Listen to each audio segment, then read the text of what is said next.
Hello and welcome back to the Trick Play Podcast on Fresh Take Network. I'm Simon Chaskovsky here with Caleb Peterson. Man, I had to go anger bike. I just biked up a hill because I was so mad. I was up 20 goddamn points. Tyreek Hill sucks. God damn it. I'm so mad. And I thought I was going to be rich. I feel an entire parking structure with that. Build an entire baseball stadium. Yankee Stadium is filled with Lambos. Hello and welcome back to the Trick Play Podcast on the Fresh Take Network. I'm Simon Chaskovsky here with Caleb Peterson, and shortly we will be breaking down all the sports-related news, rumors, and drama that you will want to hear about. Coming up in this podcast, we will be having Flames Talk with a very, very special guest, and then a Black Monday segment for all of the coaches who have fallen in the last year, featuring another very, very special guest. Loaded week this week. Then we'll go and maybe break down the Cutter Gauthier, Jamie Drysdale trade and all the drama around that. Make sure to check us out on YouTube, Fresh Take Network, TikTok, Instagram, and Twitter, as we have new content coming out on each and every one of those platforms every single week. And Caleb, did you know that only 90.4% of our YouTube viewers are subscribed? Oh man, just makes my blood boil. Oh, Makes boy. your blood boil. Caleb, Come what on, are you come gonna on, do if guys. that number doesn't go up? I'm gonna jump in the other ocean. I'm gonna jump in the other ocean if it goes up. Actually, if people want to see me jump in the ocean, That's so true. Do it. That's true. What number do we have to get to for Caleb to jump in the other ocean? 75. If you put from 90 to 75, I'm going to the Atlantic. I'm booking a ticket to St. John's. You hear that, So, everybody? Yeah. Yeah. promise. You can. That's a You can. Oh my God! You can make Caleb fly across he lives in Vancouver, just to point that out. He's flying across country here. Jesus Christ. I was setting you up to go low on that one. Why do you always do this to yourself? Because I think it's really funny when I have to do these things, and it's like, I don't know. I'm sure Flair Airlines can send me across the country for like $50. Oh God. Can't be that hard. Oh. Can't be that hard. Jesus Christ. All right. Into the segments. Anyways, subscribe if you want to see me in the Atlantic Ocean. All right. So today we're going to start off with something that we teased a little bit on the last episode. We gave a little bit of a taster. You may have, if you follow us on Instagram, not to give the shout out too early, you've seen a couple other teasers for this. But we have a very special segment today. We're going to be talking about all things Calgary Flames, talking about what to do with pending UFAs, expectations for the rest of the season, what to do with the trade deadline, all that kind of fun stuff. And to do that, we have brought on the first guest in Trick Play history, and this is a big deal. So we got a drum roll, give it up for Anand Unitha, who's coming on to talk Flames with us today. Got the big reveal. Whoosh. Whoosh. The fancy editing. How's it going, Anand? There we go. Yeah, good evening, Simon and Caleb. Excited to be here with you all on Trick Play Podcast. Thanks for inviting me. Yeah, for sure. I'm excited to do this because I came on your show last week and we had a good time talking about the Flames. I'm excited to continue that conversation here because there's a lot going on with the team right now. There's a lot just overall going on just across the board. A lot of good things, a lot of not so good things. So I'm curious what both of you guys have to say on it. I have a short list that I mentioned to you guys before that we can try and hit on. See where we can get on all that because I'm curious what your guys' opinions on it is going to be. Because I know a lot of the fan base is very divided, especially on a lot of these topics. I think there's definitely two camps to be had a little bit, where a lot of people are picking a side and just not really hearing the other. So I think we're gonna have a lot of differing opinions on this podcast, which I'm excited for. Probably. But if we want to start right at probably the most interesting thing and probably the biggest topic I've seen, especially on Twitter lately or X or whatever, is the UFAs. Which is Hanifin, Lindholm, Tanev mainly. Those are the big three that everybody's talking about. So I was really curious on what you guys think that they should be doing with them, because I know a lot of people want them to come back. A lot of people really, really, really, really don't. So I'm curious to hear what you guys have to say. Anand, I'll let you go first on this one. Do you have a preference on what you want to see coming up, expect from Craig Conroy's office? All right, so Lindholm, Hannafin, and Chris Tanev. So Lindholm is a forward. He has been chosen as the All-Star candidate pick for this year's Flame season. So it will be interesting to know what he can put through with the All-Star season. The trade deadline is March 8th. So we can wait a little bit on Lindholm right now, especially because we have few other forwards that are waiting to come into the Flames lineup, including Jacob Peltier. So I'm kind of undecided on Elias and Lindholm right now. And between the two, Hannafin and Kristana, both of them being defenders. Kristanov, he's great at blocking shots. He had an all-time high blocking shots couple games ago. Noah Hannafin put a multi-point game last game. That was against, I believe, Ottawa Senators. He put a multi-point game. So both of them looking great right now. But if I were to really choose and say, I would have one of them traded away, maybe Chris Tanov, if possible, because he's kind of like injury prone. He's already about 30 years old, and Hannafin still has the young in him, and that is Craig Conroy's office statement at the beginning of the season. They said they wanted young people, young guns into the lineup. So I would say keep Hannafin if they can make a good contract deal. And Tanev maybe trade away for a good return. Yeah, that's my thoughts on those three. Caleb, if you want to take it next, I can wait till the Yeah. end. Yeah, and I think that's a good point because I'm thinking in terms of because my general kind of opinion in terms of what the Flames should do, and I kind of think this is a good organizational philosophy to have just broadly, is if you have these guys who are pending UFAs, you want to get something for them as opposed to just letting them walk. So on the side of because yeah, again the big three Lindholm, Tanafin, Lindholm, Tanev, and Hannafin. I think Anand, you make a good point in terms of like Hannafin being, I think, the best core piece to build around for the Flames. If they're gonna keep any one of those three guys, like I agree with what you say, Anand, because he's like he's the one who I could see most, who's most kind of primed to transition into the next era of Flames hockey that I see revolving a lot around youth. Because while Hannafin isn't like the super young player by any means. He's no Chris Tanev, and he's still got a lot of good years left in him. So I'm saying like I think it has to do because management obviously has a lot bigger of it, a lot more information than we do. Is Hannafin interested in resigning? We don't know.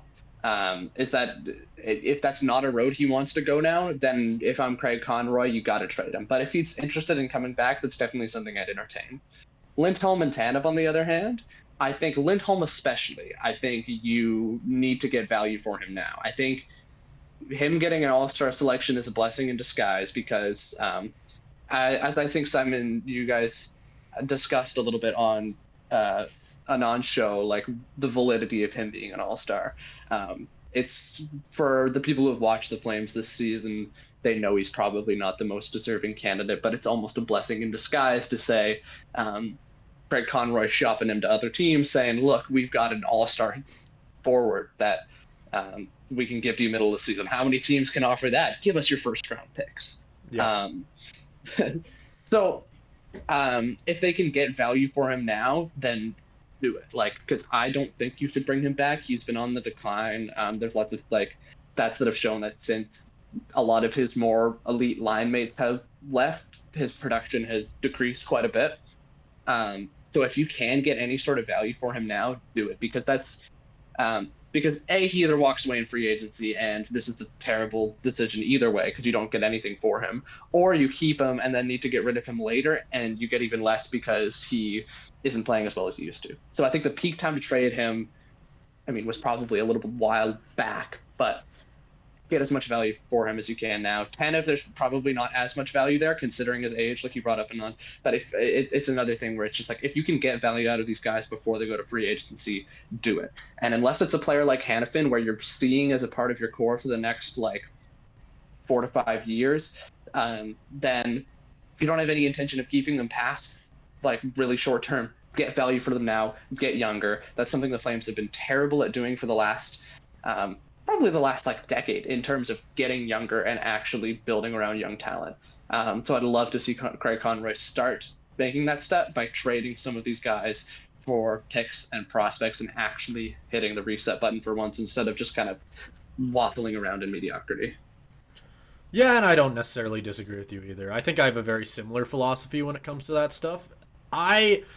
The obvious pick on who to trade, if you had to trade one of the three, if you could only resign two and had to trade one, the obvious pick right there is Tanev. I think that's the main consensus. Trade Tanev, right?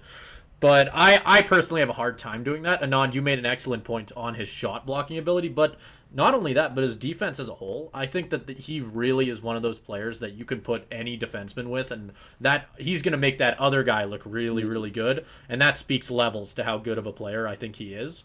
So I have a really hard time giving up Tanev, personally. I think if you could bring Tanev back on a team-friendly deal, I would love to have him back. How realistic that might be, probably not.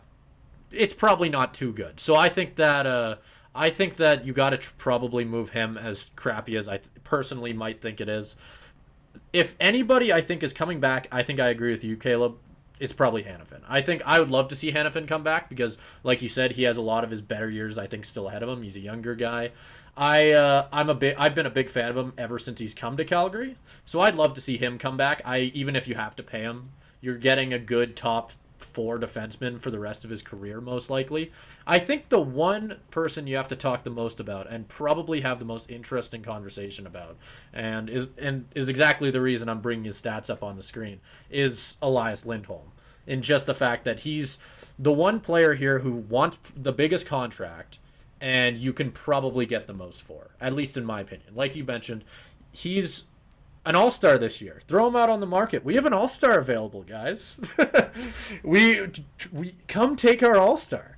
But 26 points in 41 games is one of his worst paces he's had since he's become a Flame, or in the NHL as a whole. I know he started peaking once he came here, but I think this might even be worse than his pace when he was on the Hurricanes, I believe. I could probably check that as well. It's just not a very good season for him, which is why I've personally been intrigued to why he was personally picked, at least this season, to be the All-Star for the Flames. It's a bit of an interesting choice, at least in my opinion. But I think you got to trade Lindholm. If anybody, if you have to let Tanev walk, you have to let Tanev walk. But you have to try and get something for Lindholm, because right now is more than you will ever get for any other of these players, at least in my opinion. I'm curious what you guys have to say mostly on the tank that a lot of people want the Flames to go on. It's been a very controversial term, especially in the city. A lot of people believe that ownership do not want a tank at all, if at all possible. I know it's just not something that a lot of people in the building want to do. A lot of people disagree with that, just as a whole. So I'm curious, again, if we want to go around the round table a little bit here that we've kind of got going, on what your guys' opinion on trying to go all in this season, whether you try and bulk up here at the trade deadline, add a couple more pieces, rush for that Pacific wildcard spot, or do you try and sell a little bit, maybe a little bit late for Celebrini, but you can still get a really, really good player potentially here. So I'm curious what you guys have to say on it. I'll let Anand, you can go first on this one. Yeah. Good question, Simon. It's going to be an interesting season, like we just said right now, for the Flames. But are we going for the tank? Obviously, there are two sides for that. I want to see where we get these few of the trades done and get the young picks and then push into Flames playoff run. Obviously, because this is my first whole season as a Flames fan, I don't want to be disappointed. I want to see the red mile go on. I don't know how long I'll be able to stay as a Flames fan. There are many others in the same boat as well. when can we possibly see a Flames playoff run? And right now, with the younglings they have right now, for example, Konazari, Pospisil, giving them an opportunity to get into the playoff, it will feel so good for them because they put the hard work in so far all this season. It's the young guys that are shining. There is even we are waiting for Jacob Peltier to return. Oliver Shillington might come back to the Flames, so making it remarkable for them. At least that one season, if we can make it remarkable for them, memorable for them. So I say push for the playoff run. If you come out few points short, it's a reality, but make it happen. Make those trade moves, push the playoff season, and then we'll see what happens next. But going into Team Tank looking for Celebrini or somebody else, it will be a little disappointing. Then we might see maybe Zari or Possible not wanting to stay with the Flames if they go down the losing road because they're the one putting all the effort. So that's what I think. Caleb, over to you. Yeah, I mean, obviously, like the reality of, I mean, it's never tanking in terms of like the players will never tank. I think it's important to realize like tanking is a management decision in terms of not fielding the best possible lineup you can and just and doing stuff like trading away assets like Lindholm and Tanev and Hannafin that make your team better in the short term.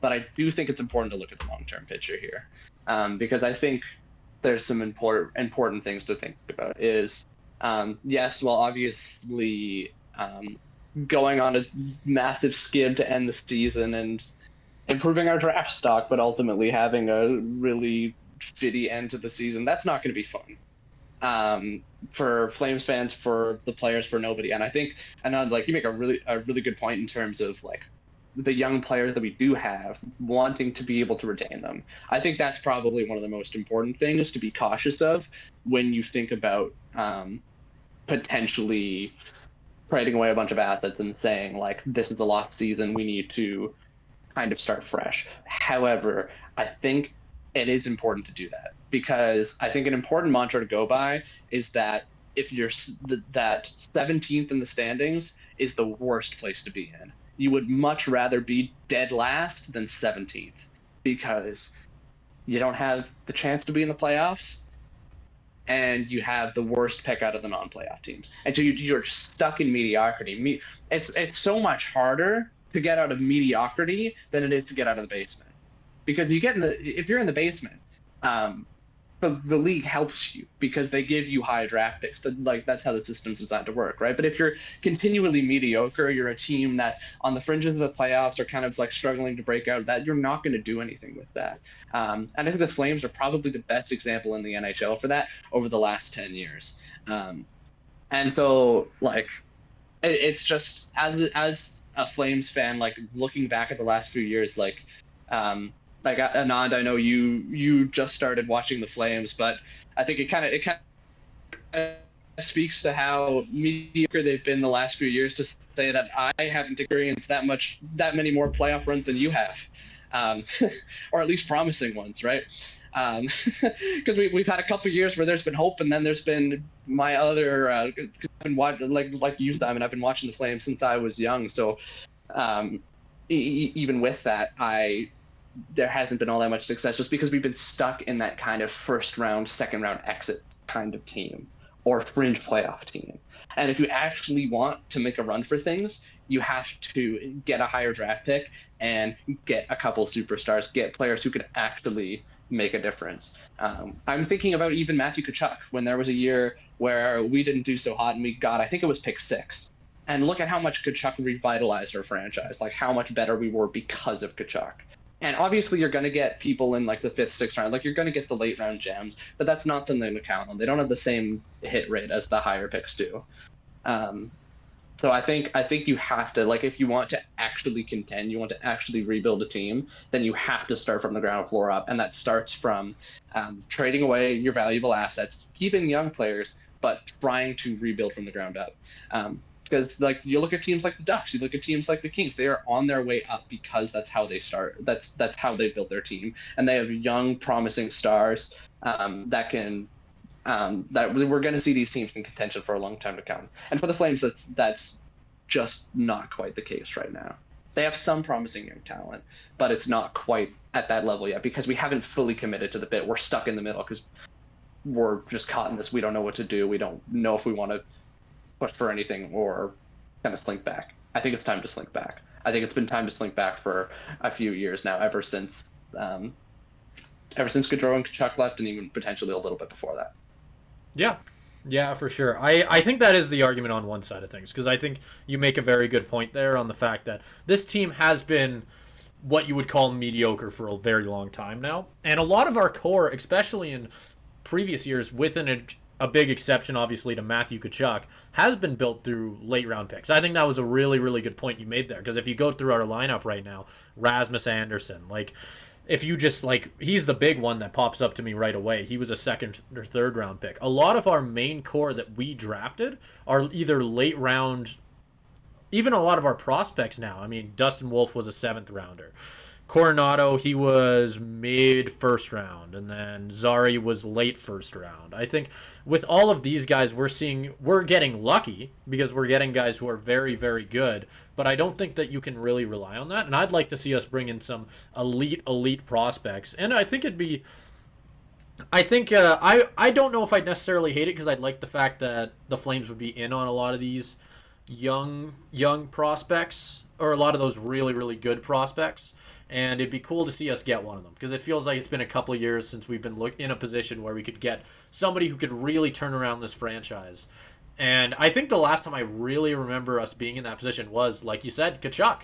When we had that Tkachuk pick, I remember being excited for it. I was watching that NHL draft going, who are we going to take? Who are we going to take? Because I knew whoever we got, it was like it was adding more hope to this franchise that we haven't necessarily had in a long time, because we just haven't been we haven't been good enough to necessarily win anything too major, and 2, we just haven't been in that position to even get that pick and potentially jump our franchise all the way up. I'd just like to see us really add to this core with a couple of more elite prospects than we currently have. So I agree with you on that part. But I will say I feel like, at least for this season, we're a little bit late. I think no matter what happens, I think we're kind of in a position now where I think, at least in the standings, I don't think we'll be able to fall down into the top 10, which is where I'd want to be if you're going to tank. I just think that we're I don't know. It feels a little late is kind of where I'm trying to land on that. I'm trying to double task, because I want to bring up the standings in the division just so that we have it on the screen, just so we can talk about it as well. But the Flames are currently sitting at 18, 18, and 5, sitting, I believe it's 2 or 3 points out of the wild card. So right now we're closer to the playoffs than we are a top 10 pick. Yeah, it is also important to note that we have, like, we're behind the Oilers, and they have like 4 or 5 games in hand. So we're really, like, because the Oilers have been winning all their games, so we're really a lot further back than that. And I think I don't know. I think you're right in that we did start too late, because we're in that same spot we always are, where it's like, are we a playoff team or are we a top 10 draft pick team? It's impossible to tell. But it's the kind of thing where I'm looking at it and I'm like, okay, you started too late, whatever, but you have to pick a side at some point. And if you just keep it like I can't imagine a world in which they're buying at the trade deadline. Like, that seems just utterly absurd to me. I don't think you do that. Or, like, do you do that? Do you stick with the same core and just not do anything? Because I think there's lots of downsides to that, like we talked about in the last segment too. Or it's almost a lose-lose. And I don't think... Yeah, because that's the situation the Flames have painted themselves in, right? Like, it's kind of the way, like, when you refuse to kind of make a strong decision for this long, kind of the situation you get yourselves in. It's hockey purgatory, really. Yeah, and I don't disagree with you either. I think that the position we're in right now is not really great. If we want to continue moving through a couple of the questions that I mainly have here, Shillington and Pelletier. are two players who are coming back in the near future. I think the timeline on Shillington is looking a lot better than Pelice, at least to my knowledge currently. But I'm curious what you guys think that they might add to this team, and what maybe it would add to potentially a couple of those trades that you were talking about at the trade deadline, Caleb, or maybe you're trying to offload with the Flames because you have a couple more young guys on longer contracts who are able to come in, right? So I'm curious what you guys think they might add to this team. I personally have a lot to say on this one, so I'm excited to see what you guys have. Again, Anand, you can go first on this one. Yes, Simon, before I go on to Shillington and Pelche, I want to quickly say I'm watching the game currently live right now behind the on my phone, and Yegor Sharangovich just scored an hat trick. Flames are now up 6-2 right now against the Arizona Coyotes. So little fun note for there. Just want to say, as we were talking about the trades, definitely Craig Conroy has won this trade against Tyler Toffoli. Yegor Sharangovich is doing much better than Tyler Toffoli. So just a Holy point there. smokes, is he a good player, huh? Yeah. Now going back to Oliver Shillington. So Oliver Shillington is a defender. I know he's back into the Calgary Wranglers lineup tonight. He's playing. I already heard that he got a nice PK in and almost a short-handed goal, but he didn't score. But he had an opportunity. So I'm really curious to see. I don't know if we have a timeline on Shillington yet, but hopefully maybe soon. I think it's around 3 games in. He has a couple more games where the AHL can decide, do we extend him in the AHL, or is he ready to come back to the Flames again? The organization won't rush him. I think he'll add real core to defensive for the Flames team, especially since right now Gilbert is hurt right now. I don't know his timeline of return. So if in the near future, if we need a defenseman, Shillington can provide that. And if we trade, let's say Tanev, probably maybe Shillington can replace Tanev. Good possibility there. And then Pelche wise, he's going to be that great person for probably. I know Huberdeau also got a point tonight, but he can be a great teammate for Huberdeau's line because Huberdeau is a Frenchman as well as Jacob Pelche. So they both can connect well. And Jacob Pelche is just the energy and the enthusiasm he puts in. That's going to be fantastic. So I think both of them can be a great value. Just right now, we don't know if there is a spot for them on the lineup yet. So let them play in the Wranglers, let them get settled, and then we'll see what happens in the near future. Yeah, Caleb, over to you. Yeah, I mean, obviously for both players, like it's just great to have them back. I think Shillington especially is so I haven't gotten the chance to see Peltier as much because I know he played a little bit last season, but it was a little bit more limited.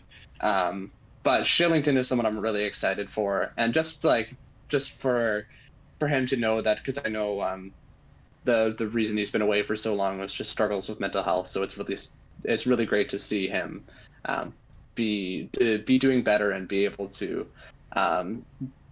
be healthy enough to return to the team, which is just like really awesome to see because he was fantastic when he was in the lineup. He just kind of provided so much of an extra spark where it's just this extra little bit of energy, and I feel like there's it's like a spark plug almost in your lineup, where I feel like I saw that the biggest spark plug guy in the Flames that I've seen was Kachuk.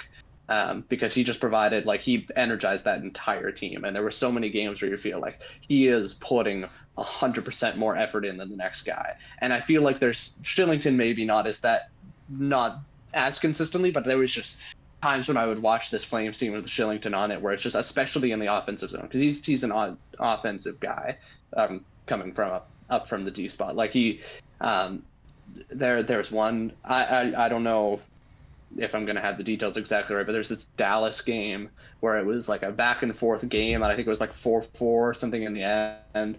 And I don't know if it was overtime or the end of the third, but Shillington just orchestrated this brilliant pass play with some other random guy, and it was just like incredible to see him just jump up into the play, have these great offensive instincts, and just completely flip the fortunes of his team in one game.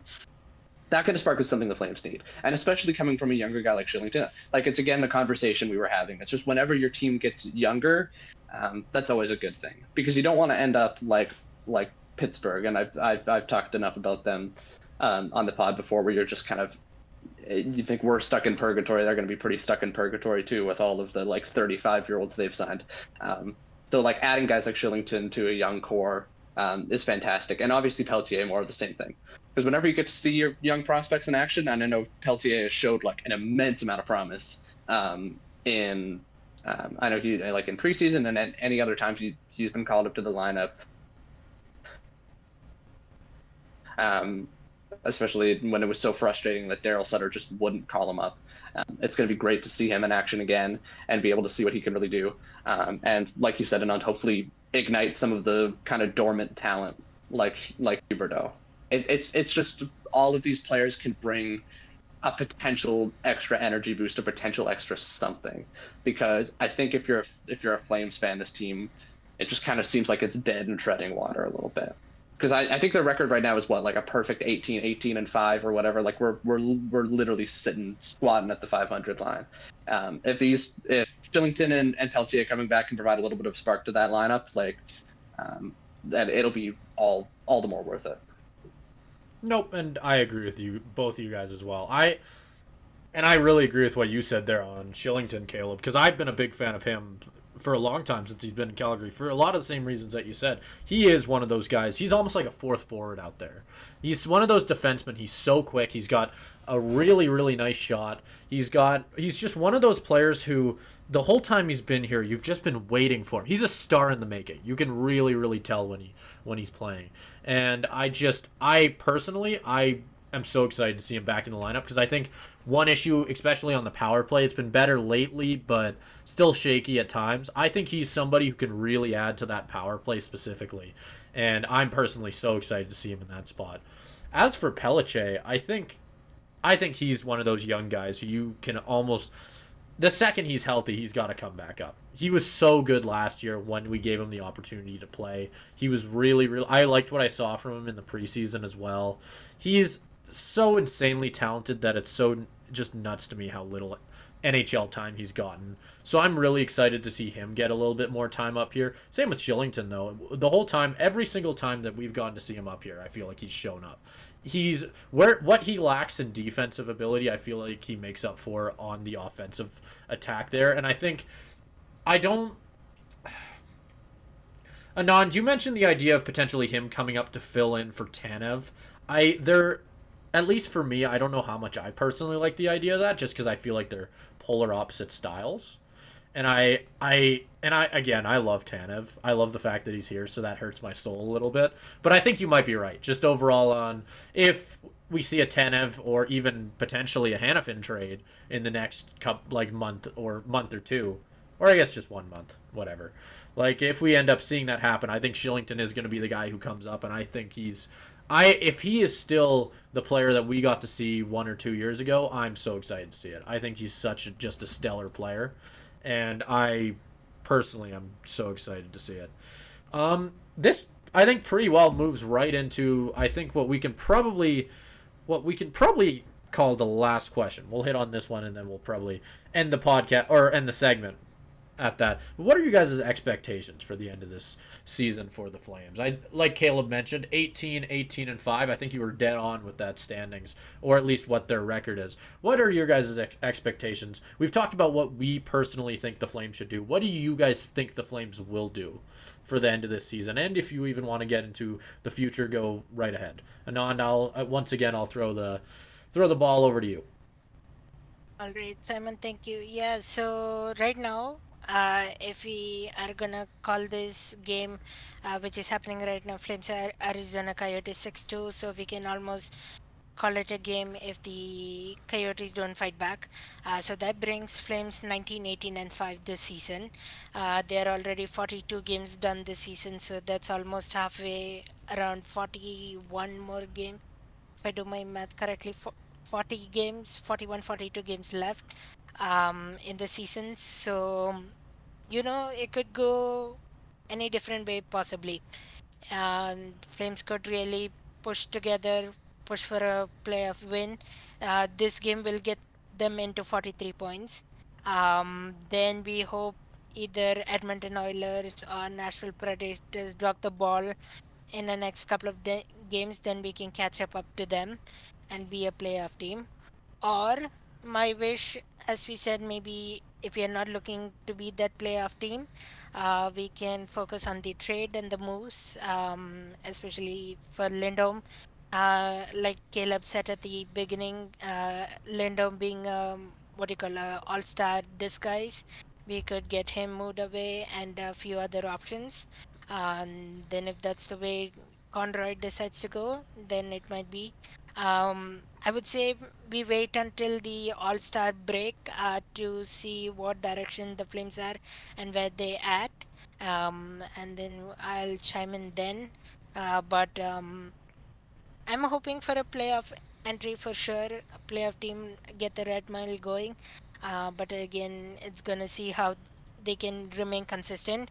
A few of the players to watch, obviously, Igor Sharangovich, he's been fantastic with the trade. Jonathan Huberdeau now has almost point per game now, so he's a key player to watch. And that line of Zari Kadri and Pospisil. So yeah, those are my final thoughts. Over to you, Caleb.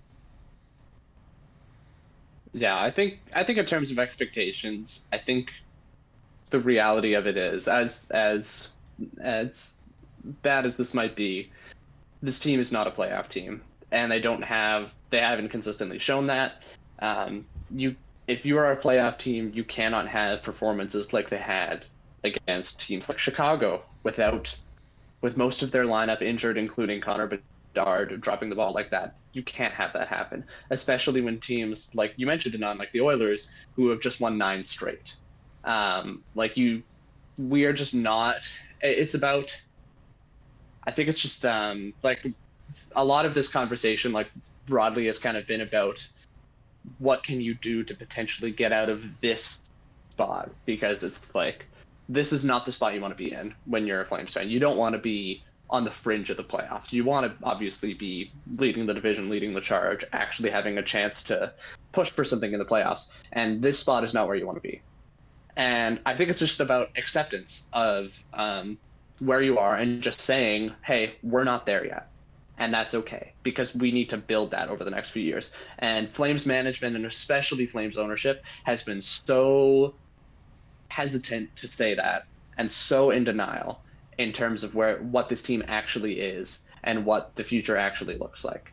And so I think in terms of my expectations are a funny thing, because who knows what the future is going to look like. But if I could set like a goal for this Flames roster, all I want to see, I mean, I would love to see them make the playoffs, as I always would, because the playoffs are the best kind of hockey of all time, and I'd love to watch my favorite team in the playoffs. But I don't think that's going to help us in the long term. And I think if I want to see anything out of the Flames, it's kind of just like I kind of compare it to the very end of last season, like that last game, which I know you've talked about a lot, Simon, in terms of that last game. We were out of it. We weren't going to make the playoffs, but you watched it for Dustin Wolf to see the future of this team. And I almost kind of want to take that little moment and just expand that. If I have a hope for this team, it's that moment, but expanded for the next 40 games for all of the young players, like you mentioned, Anand, like Zari, Pospisil. You want to see that development continue, because for a team like the Flames, that's what's most important, is taking these young players and developing them and turning them into players that eventually can lead you into the promised land and lead you into a team that's winning the division. Because I think if you continue to push for the playoffs and just work under this delusion that we actually have a shot at anything is kind of foolish, because our star players just aren't stars anymore.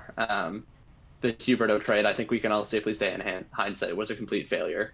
And so as a team, we need to work our way out under that and just kind of cross our fingers and hope and pray until he's gone from the team, or hopefully for his sake, hopefully he rebounds, but it's not how it's looking. Hopefully we can ride that out and kind of rebuild with the youth. And so that's that's kind of what I'm hoping for, is just seeing that kind of youth movement in terms of the young players that we have high hopes for improving, getting better, and kind of coming into their own more and more for the rest of the season. I think playoffs isn't a realistic expectation, and I think that's okay with where they are. And I think the sooner that Flames management accepts that too, I think the better future this team's going to have. Yep, and I don't necessarily disagree with you. I'd like to see, again, I'd really like to see this team make the playoffs, but I think I'll go back to something you said earlier, Caleb, that, or at least you pointed out when we had the standings in front of us. The Oilers still have about 3 more games left, more than we do, and we're still 3 points behind them. And I think that pretty much describes our chances at the playoffs pretty well. I think if we fight for it and really and don't trade away anybody at the deadline and go, listen, we are going all in for this wild card spot, I think that there's a very good chance we're going to land right at 17. I think that 17-18 spot, I think that we're going to end up right back there, which is, again, something you pointed out, Caleb. I think, truthfully, knowing the tendencies of this Flames team, I have a funny feeling that's right where we're going to be. But I agree with you. I'd love to see all of these young guys come up, especially I'd like to see Coronado back up at the top level. He was so good for the short time he was here. I'd love to see him back up. And Dustin Wolf, he's another guy you pointed out. I love talking about that last game of the season, or last year, because I think that we saw so much promise out of him. And I'd love to see an opportunity where maybe we trade Vladar. If we somehow can get a really good offer for Markstrom, I'd be interested in maybe a Markstrom trade. I think that'd be such a unique situation there, where we have a chance here to bring up a guy who is NHL ready and really give him a chance. And maybe some games that don't necessarily mean a lot, as it's not necessarily you're trying to win them, but it's giving him the chance to just, get his feet wet a little bit more at the NHL level. And we've seen the Flames do that in the past with different goalies. In my brain, this is a really long pull, but Ordio, if you can remember back when he was a Flames prospect goalie, when the Flames were having a bad season, I can't remember which one. It would have been 2016, 2017-ish area. But in about February or March, we called him up, and he actually ended up starting for the last bit of the season and doing a pretty good job at that. I was pretty impressed by him, and I thought that he'd have a good potential spot. We've seen stuff like Riddick was another guy who came up in a similar position and managed to take advantage of it. I'd love to see Dustin Wolf have a similar role in the second half of the season if things start to go downhill. I don't know. I'm a pessimist when it comes to this. We don't know what Craig Conroy's trade deadline philosophy is going to end up looking like. Obviously, it's his first deadline as a general manager, so there's a lot of things coming up. We're still a month away from it as well, so plenty of time for him to make a couple of moves here. So at the end of the day, Caleb, like you said, we're all just going over. It doesn't mean much what our expectations are, because expectations are just expectations. We don't know what's going to happen. But I would really like to say, similar to what you said, I'd like to see a lot of these young guys come up if things aren't going well. I'd love to see us somehow slip into the top 10, as slim as that is. There'd be a lot of luck involved in that one if we can get in the top 10 of the draft. But I'd love to see us get potentially an elite prospect who might be able to help us out. And I'd love to just... Overall, we've seen a lot of it this year, but I want to see this team continue to get younger. I think that's the biggest thing for me, and that'll just continue to be it. And I know that's going to mean trading away a lot of players on this team that I really like. Tanev, again, a player that I think is so good for this team, and I think that he's going to be so good for whatever contender we end up trading him to. So, yeah, I think that's it for me. I think that we can probably end this one right off. Anand, thanks for joining us. I think we had a terrific time here. It was really fun being able to talk Flames with you. And yeah, I don't know how much more I have to add. I'm running out of words. But thanks everybody for watching this segment. We've got NFL coming up next. So, to get into the NFL this week, we'll be starting off with a Black Monday segment for all the coaches that got fired, not only this week, and for the entire season. So we've got an overall list of 9 teams, which is a lot. So we're going to have a fun one here. And to help us out, we're going to have a guest on as well. So joining us here is going to be Josh Arbuthnot, who, if you're listening in over on Fresh Take, I'm sure you've heard his voice plenty. So, I'm tired. Let's get right into this one. Caleb, you've got the list of all of the teams here, so I'm just going to throw it right over to you right away so we can hop right into it. Absolutely. So we'll start off with, I mean, I'm biased, but we'll start off with what I think is the most, maybe not notable, because obviously with the news that came out just today, which we'll get to, there's maybe a more legendary, more tenured coach that just stepped down from the position, got fired, whatever, however they want to phrase it.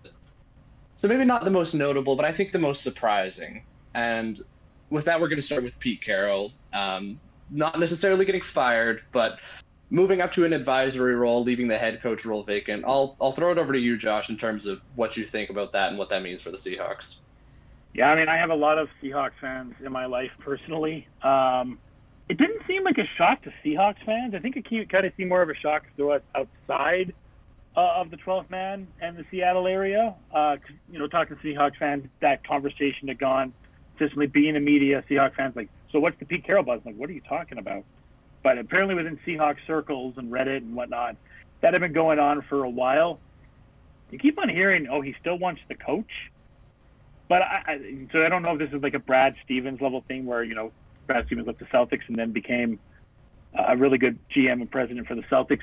I think Pete can still do that. Remember, too, and I'm sure you know this, Caleb, too, there potentially still could be a sale for the Seahawks in the next 5 years here.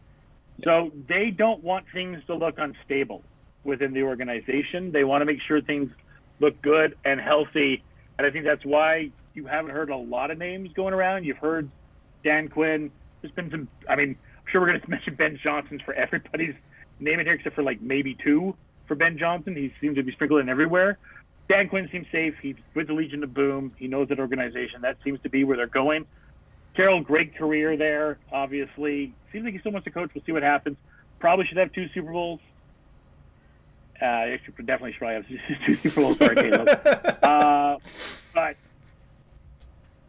it's sad to see him go and not have another one of that. The Seahawks, the one thing he did with the Seahawks when he left the Trojans is he made the Seahawks a relevant contender year after year. You look at those 14 years, the Seahawks were a team that was just kind of there.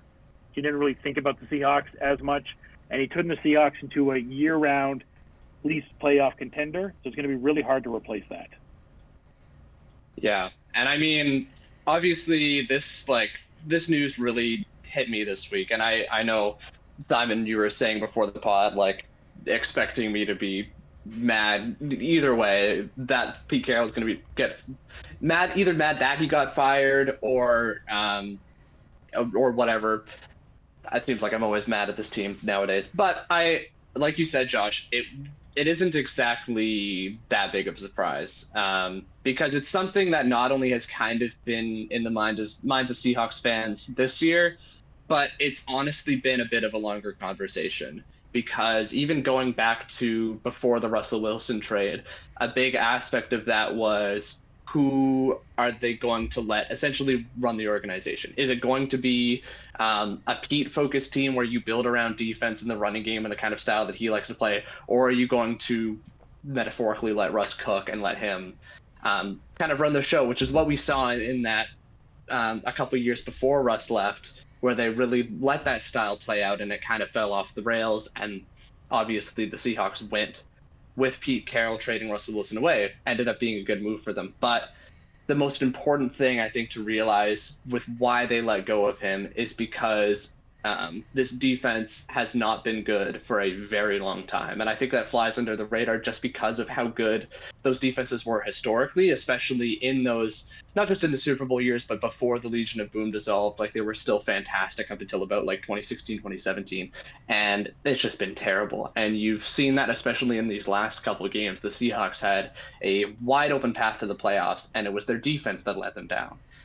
Terrible rush defense against the Steelers, terrible rush defense against the Cardinals. Was one of the most, as someone who has watched the team for 10 years, it was some of the most embarrassing football I've ever seen them play. And it's just like that, when you are a defensive-minded coach, that kind of stuff can't fly. And it's something we've been seeing year after year, because the Seahawks have been cycling through defensive coordinators. You had, after you had Gus Bradley and all the guys who ran the Legion of Boom, Dan Quinn possible head coaching candidate for them, another one. You start to see them run through guys who have like 1 to 2 year runs. Clint Hurt has been there a couple years. He's probably going to leave. Ken Norton Jr. was another one. And it seems like each year, like I'm being part of the Seahawks fandom and seeing it, it's like, this guy's the problem. This defensive coordinator is the problem. Our defense is terrible, but removing this guy is how we're going to get better. Or removing Clint Hurt is how we're going to get better. And eventually you have to look up to Pete and say, you're the defensive guy. Why is this not improving? That's kind of where the solution needs to come from. But yeah, I agree with you. Like, the secondary is great, you know, with getting Woolen and having Witherspoon, who may have edged out Jalen Carter for Rookie of the Year potentially down the stretch. Great pick there. Taking him, Kobe Bryant back there, Mike Jackson. The secondary is good, but like you mentioned, off the edge and that pass rush and the linebackers and the middle linebackers. Whenever on a Frank Clark, I'm like, okay, cool. And he was a huge disappointment for them. They made a big mid-season trade to help out that linebacking core. Didn't really help. So when you have, like you said, a defensive coordinated minded coach there, that's something you have to fix. And it seems like they're going to bring in a defensive-minded coach in Dan Quinn, if not maybe Mike Vrabel, who are two defensive-minded coaches. So on their minds, whoever they do bring in, it'll obviously be centered around the defense because the offense is good. My question to you is, I've pitched this to a few Seahawks fans, and some of them seem lukewarm on it. Some of them seem okay with it. Some of them kind of like the idea. Quarterback position is a questionable position right now for them. Geno had that contract, but it's not that hard to get out of it. I'm not bringing up the bring Russ back stuff. I look at the Commanders, for example, and I look at a guy like Sam Howell, who will not be the quarterback of this team most likely next year because it looks like Drake May will more than likely be the Commanders' quarterback. Would you be opposed at them throwing a 4th or 5th round pick to Sam Howell to potentially be the quarterback, or a guy like that, or do you want to roll back next year with Geno? yeah, I mean, I think the biggest thing is, as a Seahawks fan, you're kind of just tired of the mediocrity. Like, that's kind of where this team has been at. It's been, we had because like you said, Pete Carroll has made this team a team to respect for the last 14 years that he's been there, which means they've been consistently good. But since 2014, 2015, they haven't been great. It's been 10-6, 9-7, 9-8 now. And I think when you're looking at a guy like Howell, potentially bringing him in for the Seahawks, I think it really is kind of taking this young core that you've built and just kind of taking, I think, either kind of just a sideways, like it's not going to be any sort of improvement over Geno, I think. In terms of what I like for the quarterback of the future, I do think you ride it out with Geno. Like, I do think Geno has shown enough to show that he is a good quarterback, and he has not been the problem with this team. Watching this team week after week, the offense has struggled. The offense has been slow, but I think more than anything, that has been offensive scheme. And I also think it's been offensive line issues, because a lot of the time Geno does not have time to throw the football.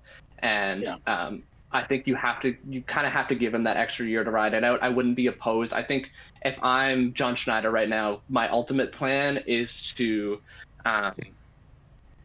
after getting a new head coach in place, what direction they'll take with that remains to be seen. But in terms of quarterback, I'm keeping Geno that extra year, but I'm also trying to get a quarterback in either the late first round, early second round, hopefully aiming for kind of like a Jalen Hurts situation, ideally, where you can let a guy sit behind. Be there. JJ McCarthy will be there. Jordan Travis. There's guys there. I think a lot of people look at that top echelon of those 3 quarterbacks, but that back set of quarterbacks there, I guess Penix is kind of the 4th one there, but that back level of getting a JJ McCarthy or a Bo Nix, and you don't have to play them next year. You don't have to play a Bo Nix or a JJ McCarthy at all next year. You can let them learn under Geno. And I was going to say that as well. I think that's an excellent idea. I was going to just field the question to both of you guys, because the main thing that I keep on hearing whenever I hear people talk about this specifically is obviously they're not going to get a top 3 of whoever those top 3 quarterbacks in this draft are going to be. I'm curious. It's Caleb, Drake May, and Jaden Daniels. Right.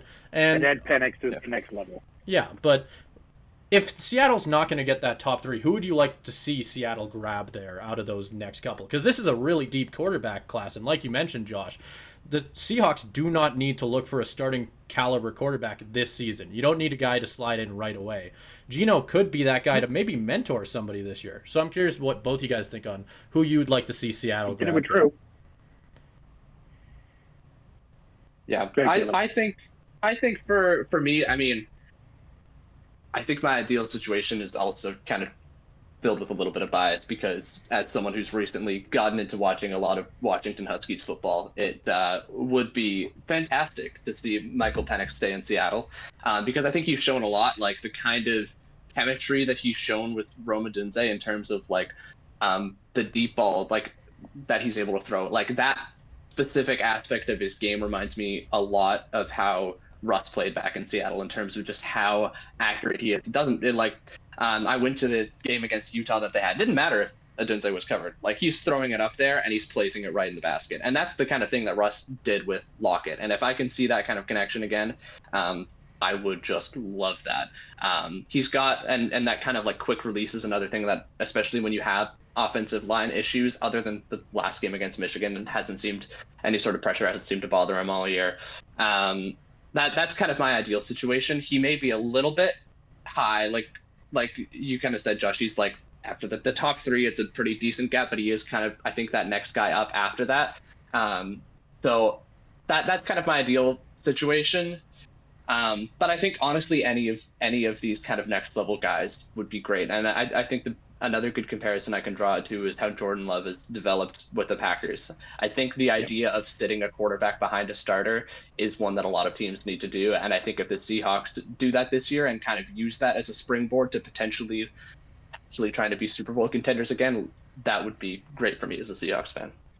Well, Michael Penix is available. He will be a guy. I've seen him slip in drafts down to the 20th pick. It's not like it's a guy that you can't trade up for.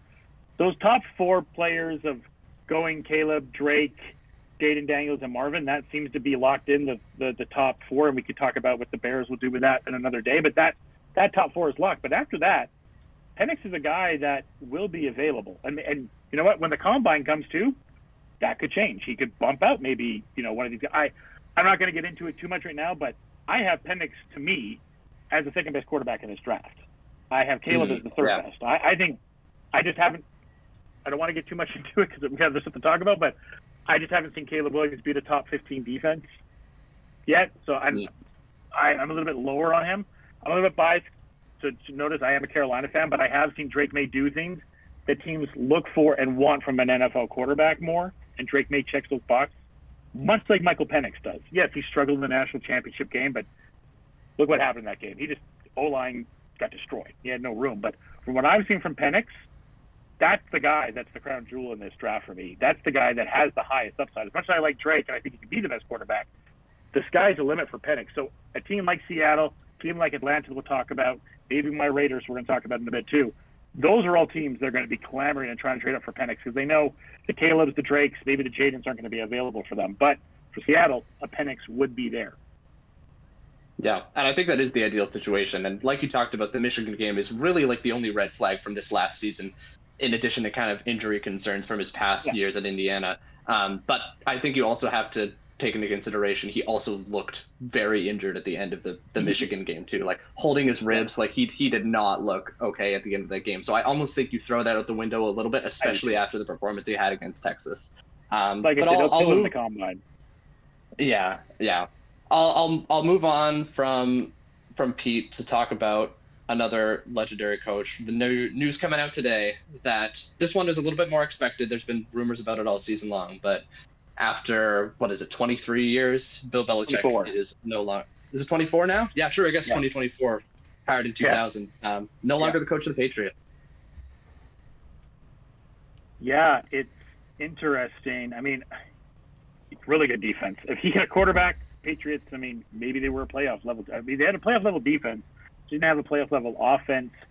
And, for Bill, it's interesting what the winning situation he'll go to is because he's 15 wins behind Dan Shula for the all-time win record for the coaching record. So, he wants that.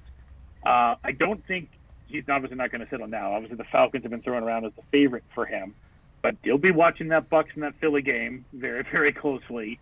All I'll say of this for the Belichick and for the position, there's a spot that no one's talking about. I want to talk about really quick, and then I'll get back to you, Caleb.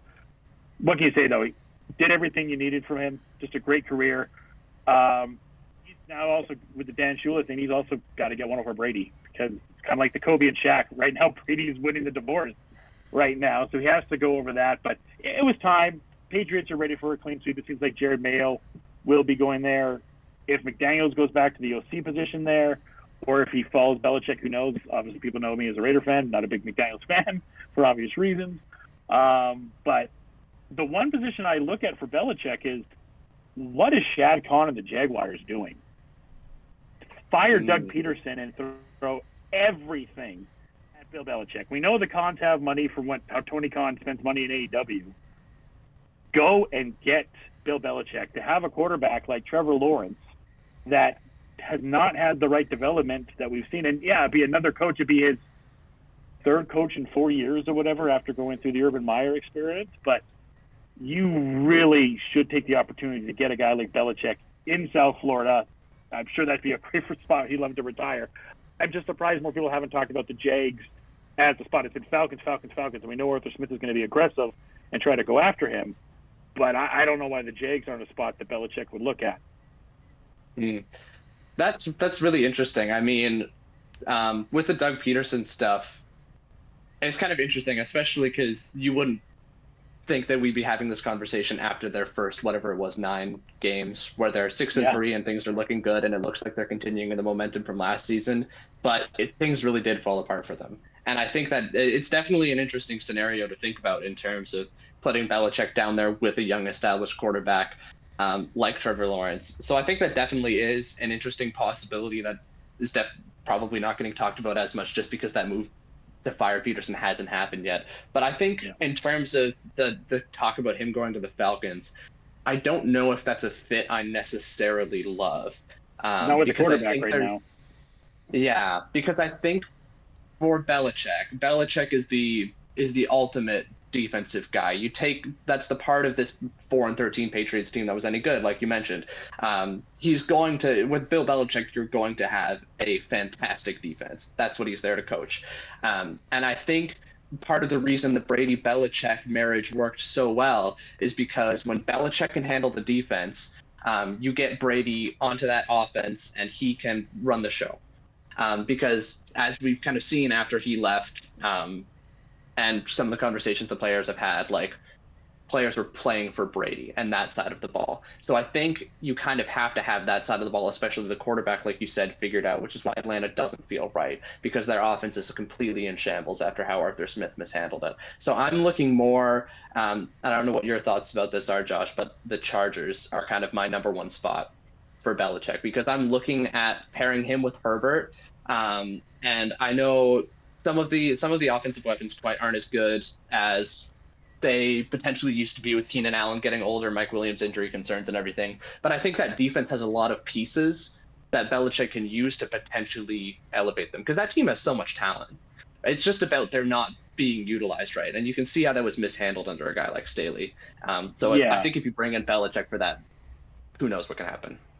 Yeah, I know. Obviously, they're in the Harbaugh sweepstakes as well. My only problem with the Chargers is, like you mentioned, there's a few broken pieces on the offensive side. Austin Eckler's probably going to leave.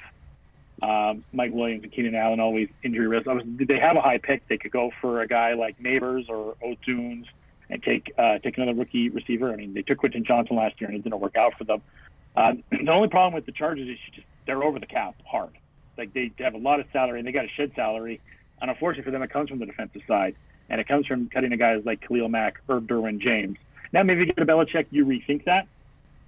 Because you do have the quarterback there that you can do it with, and you can reconfigure things.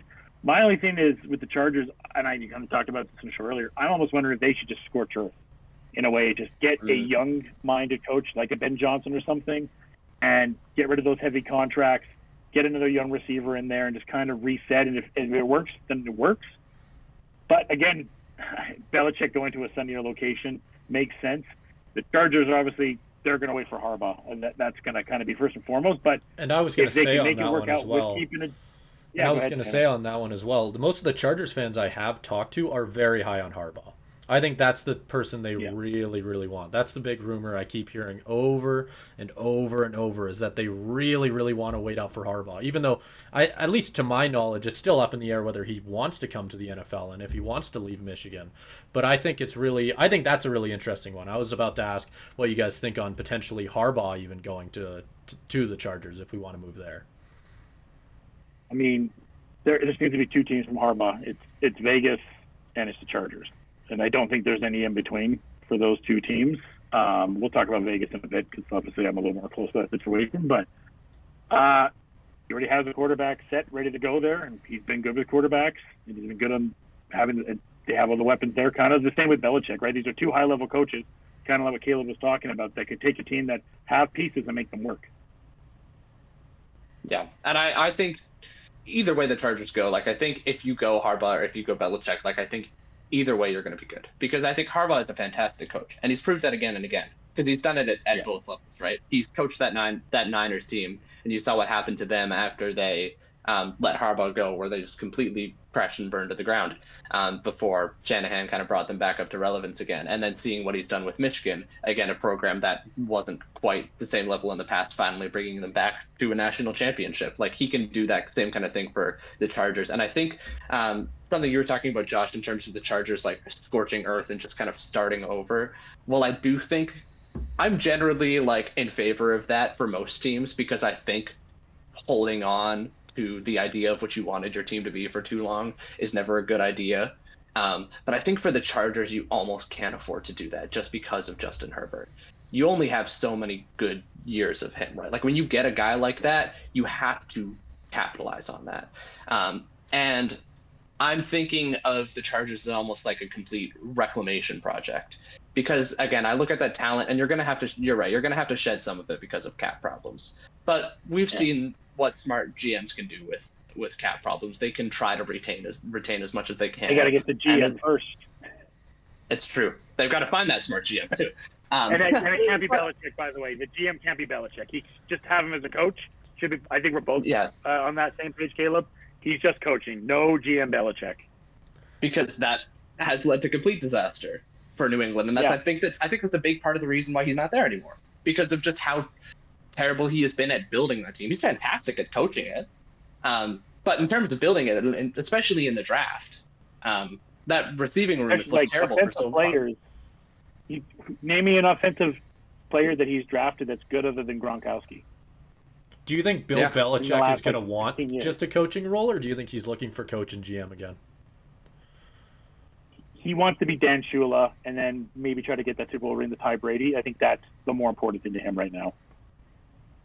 Yeah, and I think for him, it's definitely, if you're Bill Belichick, for as confident as you probably have to be in yourself at this point for being probably the best coach in NFL history, you also kind of have to realize all the noise that's been around his GM aspect of the role.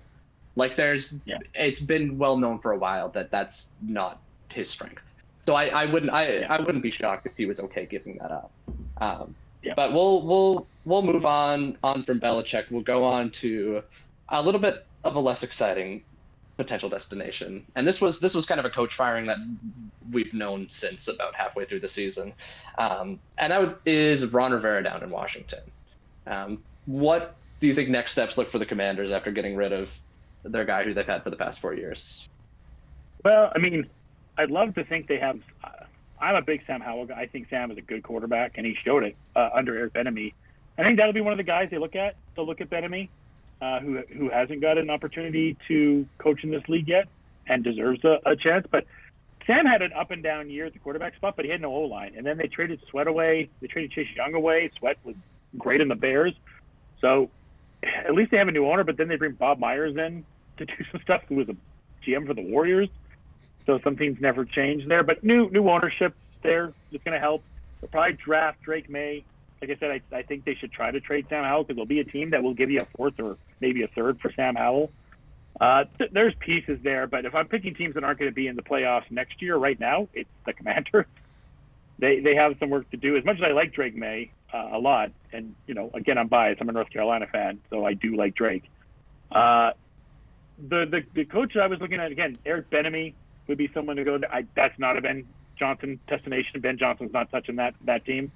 I've heard the assistant coach on the Niners, Steve Wilkes, I think his name is. His name go around. But this is a very much, you talked about reclamation projects, Caleb. This is it. There's a few things to figure out on this team. They'll get a good quarterback, looking like it'll be Drake May, and then kind of build back up from there. Yeah, and again, to kind of reference the past conversation, you talk about kind of scorching the earth. The earth is already scorched. That happened when they traded Glenn Young. It is a definite, whatever coach they bring in is going to be a coach that is going to have to be okay with a year or maybe even two of being bad and rebuilding. Yeah. And with how, like, I think you make a great point. Ben Johnson's not touching that because I think Ben Johnson is, he's going to have a lot of options in terms of where he wants to go.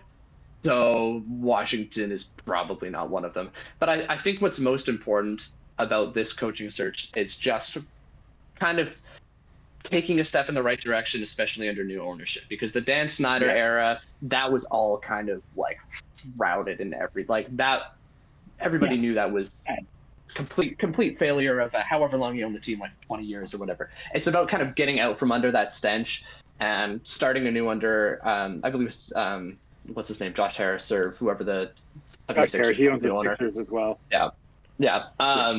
It's about kind of starting in a new direction under him and getting rid of Ron Rivera, who I think is still a good coach. Like, I think that's a tough situation for anybody. But kind of getting rid of that last remnant of the Dan Snyder era is important, and then just starting anew with somebody. I think if I'm the Commanders, I'm totally focused on Bieniemy because I think that's a perfect transition. He's already been in the room for a year, and his name has come up in head coaching conversations for the last 3 years, and so the guy's got to get a shot. It's time. It's time. Yep. And to mold a guy like Drake May, they start. Yeah. We'll move on to another a lot more interesting destination than the Falcons, with a lot worse of a coach that just got fired, which is Arthur Smith and the Falcons. Who do you think might be going there, and what do you think of Arthur Smith's tenure on this team? Man, it's just such an electrifying offense. I mean, fantasy-wise, all of us touch one of these guys for fantasy. And this will be, I mean, whoever gets this coach, they'll reignite the Kyle Pitts fantasy buzz again. People are like, no, this is the year for Kyle Pitts. I swear. But you got guys like Kyle Pitts, Drake London is so good. A guy like Matt Collins, who was on my Raiders, who I thought was a really good slot guy, and they never really used him correctly. Having Cordell Patterson, I don't think was used correctly. Taking Bijan, not used correctly. Algier is great. It came down to a back, and they have a good defense too. Like getting Jesse Bates was a great pickup for them. So there's good stuff on the defensive side. You're gonna have to take if Calais Campbell leaves, you're gonna probably help the pass rush out a little bit more. But the more disappointing thing, the Falcons' defense was fine. It's the offense that was so disappointing, because there's just so many weapons. And obviously Belichick is at the top right now of people talking about this, but this is also a Ben Johnson team that has a lot of similarities to what he has with the Lions. The question is what they're going to do for quarterback. It's a team that could draft Penix. It's a team that could throw some money at Kirk Cousins, who's a big free agent, obviously, and one or two of these teams we're going to be talking about will be going after Kirk Cousins, though I do think he's going to stay in Minnesota. And it's a team that could go after Russell Wilson. They're really a quarterback away from being a scary team, the Falcons. Yeah, and I'm almost wondering if the Falcons are, I don't know off the top of my head what their kind of assets are looking like, but I almost wonder if they're a sneaky team to try to trade up into that top 3 area of quarterbacks, because the Bears are 8th pick right now. So it's not completely out of reach. It's not completely out of reach to where it's because, like you said, they are a quarterback away. And I think for me, other than the obvious disasters of this season, like a Josh McDaniels or like a Brandon Staley, I think Arthur Smith was the most frustrating coach, because you're right. He has a treasure trove, like literally the best offensive weapons coming out of college that you could possibly imagine. Smith, who we see in this picture right here, like who's a great blocking and catching tight end. Yeah, and just all of that is completely misused. Yeah. And it's just so frustrating because this team can be so much more. It's probably one of the most talented 7-10 rosters in the NFL, and just to see Arthur Smith continue to not feed the ball to his top weapons using like Kyle Pitts as a diversion instead of actually throwing the ball to him, it's so frustrating. And I was very happy. I mean, obviously you don't want to see anybody get fired, but like it needed to be a change. At Atlanta. I think everybody knew that one guy who was just like, this will be the week with Kyle Pitts. This will be it. Yeah. Everybody knew that guy. Whether you were that guy or not, everybody knew that guy. I was that guy with BJ Robinson. Every single day of that, every single week of this season, I started him and went, this will be it. This will be it. This will be it. 30 points. 30 points. 30 he went in points. top 4 drafts, top 4 in fantasy drafts this year because people are like, this is a, like, he can be a CMC right away. That's what people had the faith in Bijan there, and he can. It's just we had the weird sick game with him. It was just a lot of weird stuff with that really talented offense. Yeah, which is like, again, I think this, because Ben Johnson, like you said off the top, Ben Johnson is going to be a name that's connected to pretty much every head coaching destination, just in terms of how valuable he is. But if I'm picking There's like one 2 on destination here that he's not attached to. Yeah, the rest of them, it's like, well, he could go there because he's probably got the whole wealth of options in front of him. But if I'm Ben Johnson, this is the place I want to go. I want to go to Atlanta because I'm an offensive guy. I've turned around Jared Goff in Detroit and turned that offense that most people probably thought wasn't going to be anything into something really special. And I have been found into a top 5 receiver, 6 receiver, whatever. Yeah. And just having that opportunity for Ben Johnson, like I can't imagine any other scenario on that list being more enticing to an offensive-minded guy than the Falcons. Yeah, absolutely. But I'll move away from the Falcons. We'll go into the last big firing in the NFL, at least that happened this week. And that is another really long tenured guy. There's been a lot of coaches who've been there forever who are no longer going to be there, and that guy is Mike Vrabel. Josh, what do you think about where the Titans go from here, and potentially where Mike Vrabel goes from here as a potential candidate for the Patriots? Yeah, I mean, you keep on hearing Jared Mayo the most, but yeah. Vrabel's up to, I still don't understand this one. I do not understand this. You just had a good game beating the Jets. What is he supposed to do? Like, you traded A.J. Brown away. You know, he's developing a rookie quarterback in Will Levis this year. You know, you gave him Malik Willis. You gave him these 3 you keep on drafting different quarterbacks, not giving him the right choice. He doesn't have major offensive weapons. Tyshee Spears is nice, rookie running back. It seems like Derrick Henry is leaving, but what do you want from this guy? You trade away half the pieces on this team. What do you want from me? This is one of the best 5 coaches in the league. It's absolute insanity. I can't even think about who they're going to hire because I still think the best guy to have is Mike Vrabel. I don't understand this firing at all. It's absolutely asinine. Mm-hmm. And I think it's really interesting, just a lot of the conversation around it in terms of why it happened. Because a lot of it was kind of like, there's rumblings of, it's like, was it a power struggle? Was Vrabel, because I know there's pretty well known that Vrabel was not happy about the whole AJ Brown trade.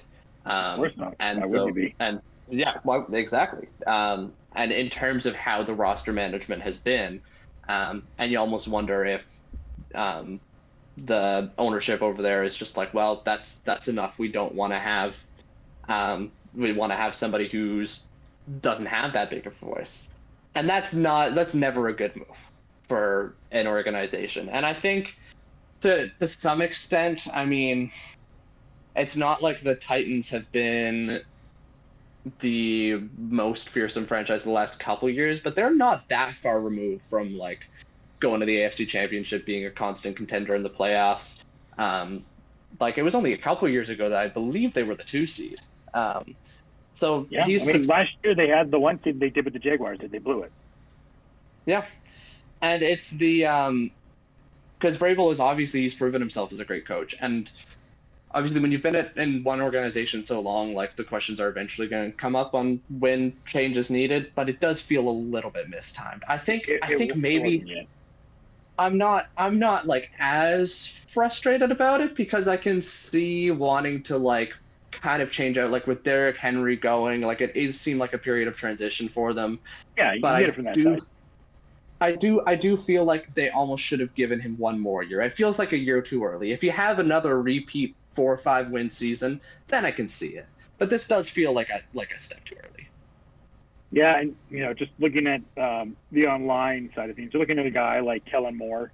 Heard Kellen Moore's name quite a few times. The Chargers, OC. Eric Bieniemy's been around here. Aaron Glenn, who is not the Detroit coach we're hearing a lot about, the defensive coordinator, former secondary. I can't remember if he was safety or corner in the NFL right now. It's been a while. And Antonio Pierce, they asked for an interview with him, and over my dead body. We'll get to in a bit, but I believe the Raiders blocked that. So I don't think Antonio Pierce makes sense for what this team is right now. It makes sense if they're going to get someone. It makes sense to get a young coach because, like you kind of talked about with the Commanders, Caleb, come in, work with Will Levis, and it's going to kind of be whatever next year, and let's just kind of figure this out together. Yeah, it's going to be because I mean you can go one of two ways. I think with both the Commanders and the Titans, because I think getting rid of Vrabel signals that they're kind of positioning themselves for a rebuild, that they are kind of thinking it's time to kind of tear down. Maybe you keep Levis and develop him and then build a roster around him. So I think you go either one of two ways. You kind of get a bridge guy in terms of kind of taking a risk on a coach that you think may or may not work out, and then if it doesn't, whatever, it was kind of a wasted year anyways. I'm kind of thinking like what the Texans did with Lovie Smith, where that was very clearly like a bridge. Or not Lovie, who was the other guy? They like David Culley, whatever that mess of a couple of years was. You could do that, or you could just you could try to build around a coach. And either way, I do think it's just going to be a lost year anyway. So the Texans, or not the Texans, the Titans, I think are going to be they're kind of were one of the most forgettable teams for me this season anyways. And I think they're going to continue to be that for 1 to 2 more years, but hopefully they can start building something around Will Levis, because I think he showed a lot of promise, and hopefully they can get someone who can help nurture that. You brought up Antonio Pierce, Josh. I'll let you just fly right into that once we're starting to talk about some of the vacancies that were already open. So I'll just let you have the floor. I mean, it's a Harbaugh Pierce decision. There's no other decisions with Vegas. This is the other team that. I mean, I guess the Titans are a team that Ben Johnson's not going to go to, but Raiders aren't considering Ben Johnson either. Ben Johnson would like to go to the Raiders potentially because there is weapons there, but this is a Harbaugh or AP decision. It's not close. You see the picture right up. This isn't about X's and O's anymore. This is about culture. The Raiders have been in the doldrums of the NFL for 20 years and lost who they were, and they found who they were in these last 9 games now. When you have Marcus Allen, you have Charles Woodson and all these ex-Raiders in the locker room with the current players. It's about setting the culture of what it's supposed to be a Raider. This is one of those legendary teams of the Packers, the Cowboys, and they've been lost, and they've been terrible the last few years, and he's reestablished that. And you have guys, I mean, you guys on the outside, Josh Jacobs took forever to come back here, right? Terrible decision by McDaniels not to pick up his option. You've seen guys like Max Crosby who's super frustrated about losing. Devontae Adams, trade rumor. You know what happened when Josh McDaniels left? No more trade rumors leaving for Devontae Adams. This is a team that wants to play. Jimmy Garoppolo, who was benched, said, I don't care. Let's play for AP. And obviously he's getting $20 million plus to sit on the bench. So I'm sure he's happy with that. But this is a different team. You brought a guy like Jack Johnson, who completely changed his game in the offense. The Raiders went from giving up 25 points a game to 15 points a game on the defensive side, led by Max Crosby. Spillane did a good job. Koontz did a good job. It's a no-brainer for Vegas. You bring back AP, because if you don't, Caleb and Simon, the players are going to revolt against you. It will be a bad scene. Even if you bring Harbaugh in, it's a no-brainer. Yeah. And I think, I think the most important thing you touched on there is the culture aspect of it. Because even thinking to what we talked about at the top of this segment with Pete Carroll, that's what made Pete Carroll such a good coach, is because those players wanted to play for him. Like you talk about, like you talk, Yeah, exactly. One of the best head coaching hires we've seen in the past 5 years. That is how you build a team. The offense, like whatever side of the ball you come from, that strategy is important, and we've obviously seen that work with kind of more strategy-focused minds like Sean McVay, Kyle Shanahan. List the names, but I think the culture is ultimately what's most important for a head coach, because the other roles you can kind of delegate, but the culture fit, that's about the guy up top. And so we've seen that instant turnaround with Antonio Pierce. It was instant. As soon as McDaniels was gone, you see just the spirit of that team change, and that's something you can't take away. And I'd be interested to get your thoughts on this, because I know we've heard Mark Davis talk about how disappointed he was in himself that he didn't hire Rich Bisaccia after what Bisaccia did in very similar situation, taking over for John Gruden, and then the team instantly kind of rebounds, doesn't hire him, hires Josh McDaniels. We all know how that went. Do you think that is kind of enough to prompt him? Because there's always the fear, right, that he's not going to go with the obvious move. Yeah, I think that's a big factor too, and the fact too, he listened to the players, because the players came to him and told him to fire McDaniels, right? Devontae and Max and the leaders of you got to fire this guy. Like it's not working, and the players are the ones in the media being vocal. It has to be AP. So, and what they did, not bringing back Bisaccia, and how everything kind of fell apart with Derek and a team that was a playoff team. This is a team that has really talented. You have 2 All-Pro players on this team as of this year right now with A.J. Cole and Max Crosby, and let's be honest, Devontae's still a top 10 receiver. Josh Jacobs is the top 10 running back. Jacob Myers is the top, 15, 20 receiver. Quarterback will be a discussion they have to figure out. I like AOC, but obviously maybe want to solidify that position a little bit more. But sorry to long-wind it. Obviously, with our two teams, a little more passionate. But yeah, the Rich Bisaccia thing, with especially too, Rich Bisaccia wrote out personal notes at the end of the year for each of his players. They were all behind him. You can't give something like that. I'm bringing a guy in like Jack Jones, who was cut by the Patriots, an AP guy, and played like a dog for him. And that's the kind of stuff you're going to get for it. Maybe you don't have to do a long coach, because the same two people got to remember, Mark Davis isn't like some of these other owners where he's flush with cash, and he's still going to pay John Gruden. I think he's got one more year paying Jack Del Rio, and he's going to be paying McDaniels for another 5 years. So he doesn't have all the money in the world. So yeah, go get a John Harbaugh and give him another 8-year deal, or get Antonio Pearson, give him 2-3-year deal.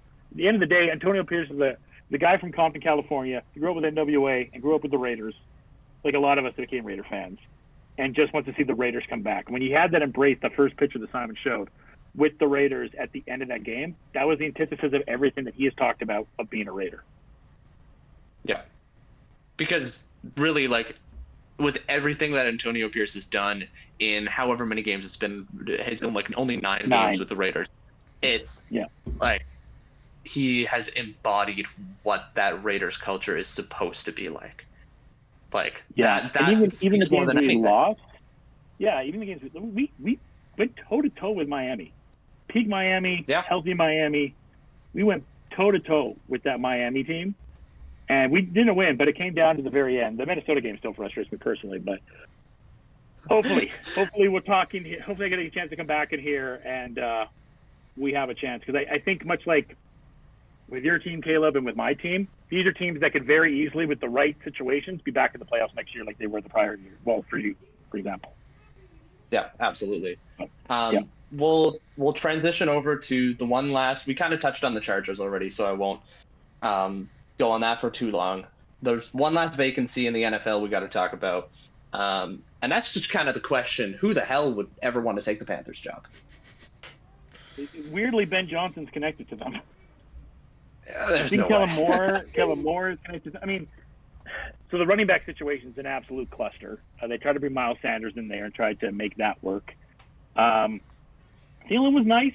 They don't really have a reliable receiver there. Mingos was okay at times. I like the defense still in Carolina with Burns there. Bryce, man, I don't know. It looked. There was 2 games he looked good, Caleb? 2? Yeah. Yeah, I don't think you can like. The thing with the Panthers is I think it was just such a disaster. Like I don't know. I'm not ready to make any judgments on Bryce Young yet. I think you got to have a little bit more patience with that, but it is going to be so tough. Because I think the biggest thing, like you go over their roster and like you said, you can find some pieces that are enticing. Guys like Brian Burns, like you mentioned, like there's good pieces. But the biggest thing that I think, and it's something that Bill Belichick preached, um, is if you're a head coach, the most important thing is that you have a good owner and you're ensuring that. And with And they have the David recruiting they need. Tepper, yep, throwing drinks on the Jacksonville fans and whatnot. Um, if I'm a head coaching candidate and someone who's relatively, this is why I say like you say Ben Johnson's connected to them, and I laugh because Ben Johnson is it's someone who has options, and he's not going to. If anybody has options, the option they're going to choose is going to be not Carolina. That kind of makes the decision. If you've got two options to go for a head coaching spot and one of them's Carolina, your decision's already made for you. I think that's just how bad it is, especially with how impatient David Tepper has been, because it's not just the attitude around the team with all the like throwing drinks and tantrums and whatever he's been, all of that terrible garbage that Panthers fans have had to endure. It's also just the impatience, like firing Frank Reich 11 games into the season. He's just proven that it's such a quick trigger to fire coaches. And I know like Frank Reich only won one game out of 12. Bad situation. But did he deserve to get fired faster than Urban Meyer? Like that's and even like I was listening to a podcast and they pointed this out, is that it isn't just an NFL thing. It's David Tepper also owns, I believe, an MLS team, and he's only owned these teams for a few years, and he's fired 2 coaches on his MLS team and 2 coaches on the Panthers already. Hasn't been that long. So if I'm a coach, I'm thinking I've got almost like no job security here because this is already a terrible situation. They're going to be losing a lot. Just because the roster isn't quite there. Do I have an owner that's okay with that? Because I don't think you do. So that's why I'm like, if you're going to the Panthers, you're gonna have to bring in a guy that's like, super, who's you're gonna have to bring in a guy who isn't one of these top coaching candidates because none of them are going to want to go here. You're going to have to take a shot on a guy to say, like, hopefully this guy works out because he's not going to be wanted anywhere else. Let's just take a shot on some random guy because I don't think anybody's going to want to go to Carolina. It's a rough situation there. And to jump in here, Kellen Moore before I. Or actually, I'll let you go ahead because I'm almost. Quickly, I'm almost trying to transition out of Carolina, so I'll let you make a last point. Okay, all I was going to say really quickly is before I got on here, Kellen Moore was connected. Sorry, Simon. Oh, no, I was just going to ask, because the one name I've heard, I think, 100 times here is Ben Johnson. But I don't think we've really labeled him necessarily to one team. It feels like there's always one guy ahead of him on the chart. So I'm curious if either of you guys really have a spot that you think Ben Johnson is going to end up, for sure. Falcons? Yeah, Falcons. If they don't do Belichick, Falcons.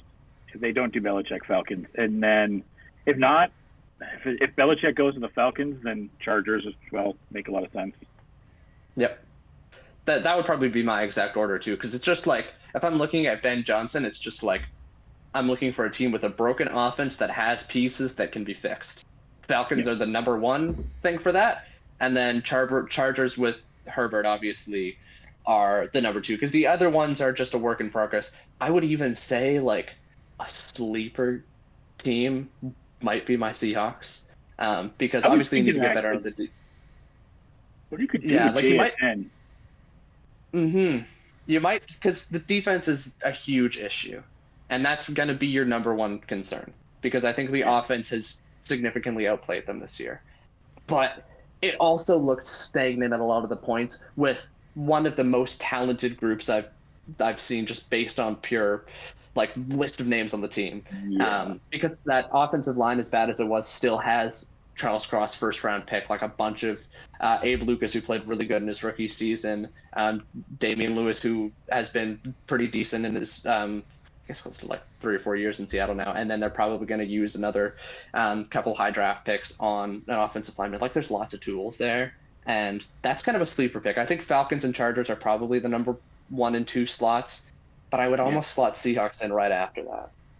And you know what, too, with that, with the Seahawks side of things, is too of what he's been able to do with Monty and with Gibb, to do that with Walker and Charbonnet. Because if you come into the season, and if you had Walker and you're in the keeper league, everyone's like, you can't keep Walker. They got Charbonnet.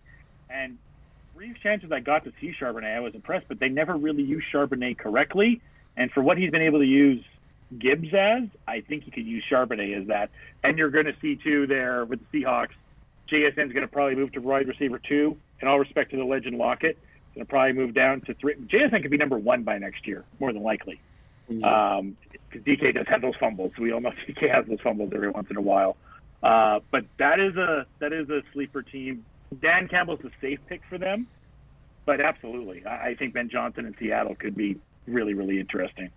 Yeah, and I would almost be more excited about that too, because if I'm thinking Dan Quinn is obviously the name that's been linked, but that kind of feels like a little bit too much of what we already felt. It's very safe. Yeah. And if I'm a Seahawks fan, no shit, if you've watched this podcast before, as a Seahawks fan who has watched and obviously loved, especially the early years of the Pete Carroll era. Pete Carroll has been my coach for the last for the entire time I've watched this team. I've watched this team since I was 9 years old, and he's been my coach that entire time. And while it has been fantastic and obviously brought us a Super Bowl, I am kind of looking for something different. And to go with Dan Quinn, I don't think I'm getting that. I may get in defensive improvement. I may get something else, but I'm not getting something that different.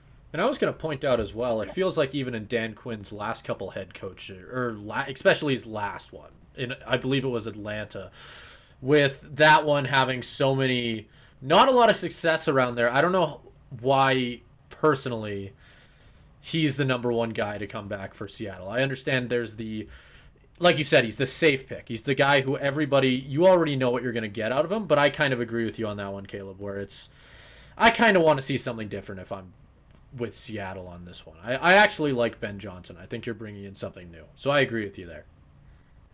Yeah. Well, Dan went to the Super Bowl with the Falcons. Obviously, that was like the highlight he had. But a lot of people contribute that to Kyle Shanahan more than almost Dan Quinn. Yeah. And, I mean, there's positives in terms of what Dan Quinn's done with the Cowboys. I think that's kind of – because with Dan Quinn's initial success – you can always attribute it to someone else. Like you said, Falcons tenure, Kyle Shanahan was on the staff. Legion of Boom, just the overwhelming talent of that defense plus Pete Carroll. Micah Parsons. That's true, but I feel like even before Micah Parsons really started to break out, you saw significant improvements in the Cowboys defense because of what Dan Quinn brought to the team. So that does kind of like, that's why if they hire Dan Quinn, I'm not going to be mad. But it does feel like a little bit of a safe pick. Yeah, he's a great pick. Yeah. He probably, if I had to nail it down, I would pick Dan Quinn for the Seahawks, but Ben Johnson is an exciting pick if you're a Seahawks fan, where, let's be honest, those offenses, other than Marshawn, were never, light you up exciting. It was the Legion of Boom that did it. And as you were saying, Caleb, this is the first time it's we got a lot of weapons. This is an exciting offense. Yeah.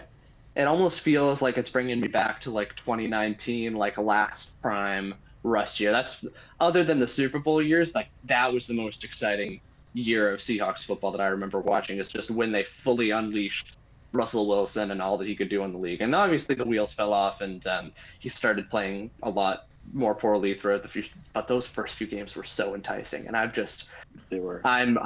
really wish, I'm wishing for a team with a good offense. So I think if we can get Ben Johnson, that would be incredible. Absolutely. Yeah. I think we've hit on all the teams then. I think that's it. Yeah, I think we have. That's completed the coaching carousel. Wow. Love it. I'll just say one more thing. No, go ahead. Oh, go ahead. I'm sorry. I was just going to say, if Mark Davis is listening to this, please hire AP. Please just make it official of the torture, please. That's the final message right there. Hire AP. All right. Yeah. Well, Josh, thanks for coming on. For sure. It was a lot of fun. I was more than happy to let you guys carry this one. It was a lot of fun being able to listen to you guys just go off on this. So we've got NHL coming up next, right after this one. So, moving back into the NHL now. Gauthier, a younger prospect who was in the Flyers organization, requested a trade and ended up getting moved over to the Ducks, which normally, while it is, the trade itself was pretty big, in the last week or so since all of this has kind of gone down, the trade hasn't necessarily been the thing that everybody's been talking about. It's mainly been the fact that Gauthier hasn't really... People are saying that maybe he didn't want to play for the Flyers, or maybe there's a lot of things floating around it. The trade itself is also very, very interesting. Obviously, we're seeing Jamie Drysdale and a second-round pick going back to Philly, which we're seeing a lot of people pretty happy about. I'm curious what you think, Caleb. If we want to start off, I'm going all over the place because I'm trying to hit everything on the intro, and there's a lot of layers to this one. Yeah. But why don't we start off right at the trade? What did you think of it, Caleb? I mean, it's really interesting because for me, these prospects, like especially Gauthier, because I'm looking at him and I've heard his name in the draft, and I've heard a couple things about him, but obviously hasn't had a chance to actually play for the Flyers yet, and because I'm not too all locked in on Flyers hockey. Just know that he's an up-and-coming guy, like top 10 pick. Could be something potentially, but that's all I know. I know Drysdale. I think he's been dealing with a couple injuries, but has otherwise been pretty good for the Ducks so far. Another, obviously, top 10 pick. That's kind of just getting his feet under him. So two kind of like equal in value guys that are very interesting because you never really see those kind of top 5 picks getting traded unless they've already kind of proven their salt a little bit. This is very much like a top prospect for top prospect mega deal, which I think is very interesting. And I think there's a couple of things that I want to touch on. The first thing is I was reading in an interview with the Flyers GM saying that in the past, what the Flyers GM had said was that Gauthier was the only untouchable on that team in terms of trade, and now went back on that, obviously, which speaks to this whole situation, which we'll get into. And then I also think it's interesting in terms of, I mean, we might as well get into the situation now. If the Flyers knew that Gauthier didn't want to play for them this whole time, and that obviously sparked the trade, because otherwise you're not going to see these kind of top prospects being swapped for each other, because they're going to want to see how their picks play out in their system before they make that kind of a move. I think it's a great move by the Flyers to cut bait on Gauthier before this got out there that he didn't want to play for them, and they could potentially get even less for him because they wouldn't have as much leverage. I think it is so, because I think the Flyers ultimately won the trade. I mean, it's so tough to tell because these are two players who've barely played in the NHL or not played in the NHL. So for me to say like, oh, this team won the trade, it's like, well, you haven't seen either of them really play. But I think getting that extra second round pick is really key because you're getting a prospect of about equal value in terms of where they were picked, in addition to another pick for a guy who didn't want to be there. That's impressive. That is good, leveraging what you have and trying to keep things under wraps and using your assets in the best possible way when the situation calls for it. So I think if just looking at the trade, we'll get into the whole does he want to play for didn't want to play for the Flyers bit of it, but just in terms of how good of a move that is for the Flyers from the GM perspective, I think it's fantastic work. Like, excellent move by them. Yeah, and I'm pretty high on Jamie Drysdale as a whole. I think that he's a very, very good defenseman. Like, when he was on the Ducks, I was pretty... Like, he managed to get, I believe... I can't remember if it was last season or the season before, he was able to get quite a bit of time at the NHL level. And I think he's a very good, from what I saw, he's a very good offensive defenseman. He's pretty quick. He's good on the power play. And I think that's something that really adds to this Flyers team.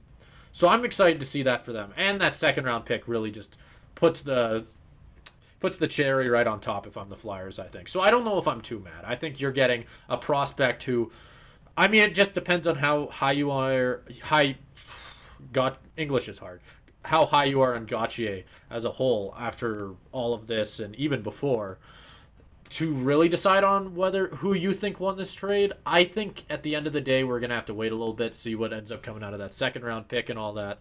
But at the end of the day, you can't be mad. I think both teams are going to be getting a really good prospect here, unless one of them just ends up being an insane bust. I don't know. I'm not too worried.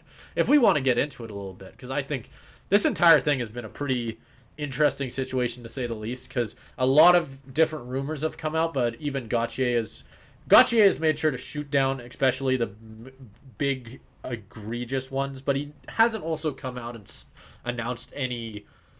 He hasn't given his reason.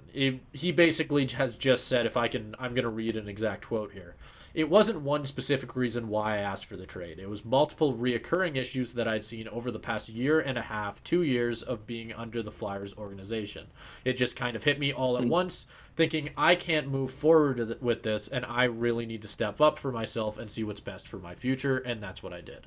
So he didn't really want to, and this is kind of what you expect from hockey drama, where everybody's just gonna kind of sweep it under the rug immediately after it happens. Like we're not gonna hear about this for another 10 years probably, if we even do, because it doesn't feel like it's that big of a thing, truthfully. Like I think at the end of the day, it probably just came down to the fact that like the one thing you always hear, especially under a coach like Tortorella, immediately going straight to him. Obviously, I don't want to immediately pick on him because whenever something happens with anything related to Tortorella, that's where everybody immediately points fingers. But it feels like the type of thing where maybe he didn't like Tortorella's style, maybe something had happened with management, maybe something he didn't like how he had been managed personally on whatever level. It could be it could be everything all at once, which is kind of what he's kind of alluding to here. But at the end of the day, a lot of the people in the Flyers seem to be pretty happy he's gone, which is the main interesting thing. And I think the crazy thing, like you said, it's almost impressive they were able to keep this genie in the bottle, if you will, for if this has been an issue for that long. Like, they got a lot for a guy who, I mean, you don't want to put the blame necessarily if it has been a lot of issues stacking up and it just wasn't working for him. It wasn't working for him, right? Maybe there's not drama here. Just sometimes teams and players just don't match. It's a fairly normal thing, right? You see it all the time. But it feels like you could almost immediately look at this and think, maybe Gauthier is a bit of a problem in the locker room, right? Like, which maybe a bit of a diva. Yeah, which is where the thought is immediately, and why if this had came out before the trade happened, maybe they would have gotten a lot less, right? Like, because it becomes a lot harder to trade somebody with that type of reputation. Yeah, and I think that the main thing that I'm taking, a couple things out of what you said. First of all, I think it's important to kind of note that you said, like, sometimes players and teams just don't mesh, and that just kind of happens sometimes. Not necessarily with rookies, because this is something. It's not like it's completely unprecedented. Talk about the Philadelphia Flyers. You think about Eric Lindros refusing to play for the Nordiques and coming to Philly. But it is like that's probably the last major time that happened. Hey, it's something that's extremely uncommon because. But if you want to flame one, Adam Fox. Although Adam Fox, true. Although that was a little bit less, less high profile. Yep. But it is very interesting to see a younger player kind of take this kind of initiative to be like, I don't want to play here. And it's impossible to judge whether that's a diva move or like a genuine concern for us on the outside because we don't know what is happening inside the Flyers locker room. Maybe they're genuine concerns about locker room culture, whatever it may be that Gauthier had, where he's like, I literally cannot do this and I need to be moved to another team. And if that is true, I'm honestly all for him standing up for himself, especially as a younger player, someone who's 19, being able to do that is extremely impressive. If it was a genuine issue where you were like, this is something I can't handle, there's something rotten about this franchise from the core, I can't do this. But then you don't know if it's a diva thing where it's like, was it just that there are certain like selfish needs that weren't being met, like he wanted to get called up faster. Maybe the beaches in LA were just a little bit too attractive, you know? Yeah, maybe he was a Pittsburgh Penguins fan growing up. I've seen some people point out that he was a Pittsburgh Penguins fan growing up, which probably wouldn't have prompted No, that you move. wouldn't think But, so. If the Oilers yeah, came knocking but- with a $950,000 contract, you'd see me in blue and orange real quick. Yeah, which is true. But I think I really hesitate because this whole thing, like you said, it is hockey drama, really. I really We're never hesitate gonna putting a label on this 19-year-old kid's character because of this one thing, because you can try to draw so many conclusions on it, but we don't know. We're not there. We don't know who's in the right. We don't know who's in the wrong. So I don't think it's fair to label him either way. I think it's just prudent to look at it from an angle of, obviously this wasn't working out for some reason, and so the fact that the Flyers got this a good return, great for them. The fact that Gauthier was able to find a potential new landing spot, good for him. Yep, and I don't disagree with you. If we want to move away from all this and into a bit more of a funnier thing that people have been, I'm gonna try and bring it up quick. Did you see the Zegras and Drysdale comments? I'm trying to find. I'm gonna quickly try and find. What is it? He's find the exact quote. He's missing his pissing buddy. Yeah, missing his pissing buddy. Holy, ain't that, that's a pretty good way to. Oh, here we go. I found it. So, everybody, get your cameras out. Make sure to record me saying this. So this is Trevor Zegras talking about the Jamie Drysdale leaving him, which he was very sad about. We pretty much do everything together. We pee together. We get injured together. We sleep together. And, like, there's a couple of things in there that I don't judge. Like, listen, it's all okay. But peeing together is a little much. All right? I didn't need to know that in a hockey quote. Simon is all for independent pissing. Simon is not for pissing in pairs. Pissing in pairs is something that Simon does not like. If Simon's going to take a stand against when anything... is this becoming a political episode? Holy crap. I like that. Just to be clear on this one, I have no issue with anything. I have no issue with anything else in there. But the funny thing that everybody keeps on pointing out is like, huh? So so yeah. To end on a bit more of a funnier one, that quote came out of all of this. So even if like at the end of the day we find out in 5 years that Cutter Gauthier ended up being like somebody he didn't like the flavor of Gatorade the trainers were handing out, and so he went to the nice beaches of Anaheim or whatever, and that ends up being the story out of all of this. At least we know that we got the quote that both Zegras and Drysdale pissed together, and that'll be one that'll live together. Or Zegras. It's gonna miss his friends pissing can buddy. be temporary. Teammates can be temporary, but pissing buddies are forever. You can't piss with another man and break that chain. Another quote. Crack out the cameras. Add that to the trick play intro. Occasionally. That's how you get more viewers in this podcast. You talk about piss more often. That's what the viewers are coming for, this high quality piss content. We've been recording for too long. Play after dark, baby. Oh God. Simon's going. Simon I'm shooting that one right his brain now. Going. Yeah. Oh. Simon doesn't have. You know what? caffeine to Actually, get his brain sure. I going, can. so it results in an infinitely funnier episode. If you've wondered why maybe I sound like a bit more of a bumbling idiot on this episode, more specifically in this episode, is because I am trying to my what is it called? New Year's resolution is to go without caffeine for as long as I can, which truthfully I don't know how long it's going to last. If you watch any of these podcasts, especially on the YouTube, you will probably notice that I am hardly without a coffee or some sort of caffeinated drink. And so I'm trying to see how long I can last. To be fair, I'm doing this during a break when I haven't worked since January 1st, which is definitely helping me out. Like, I've just had to worry about school. So, but the second we get into work, by like the third period of some of those hockey games I'll be calling, it's just going to be like, and he passes, and it's a goal!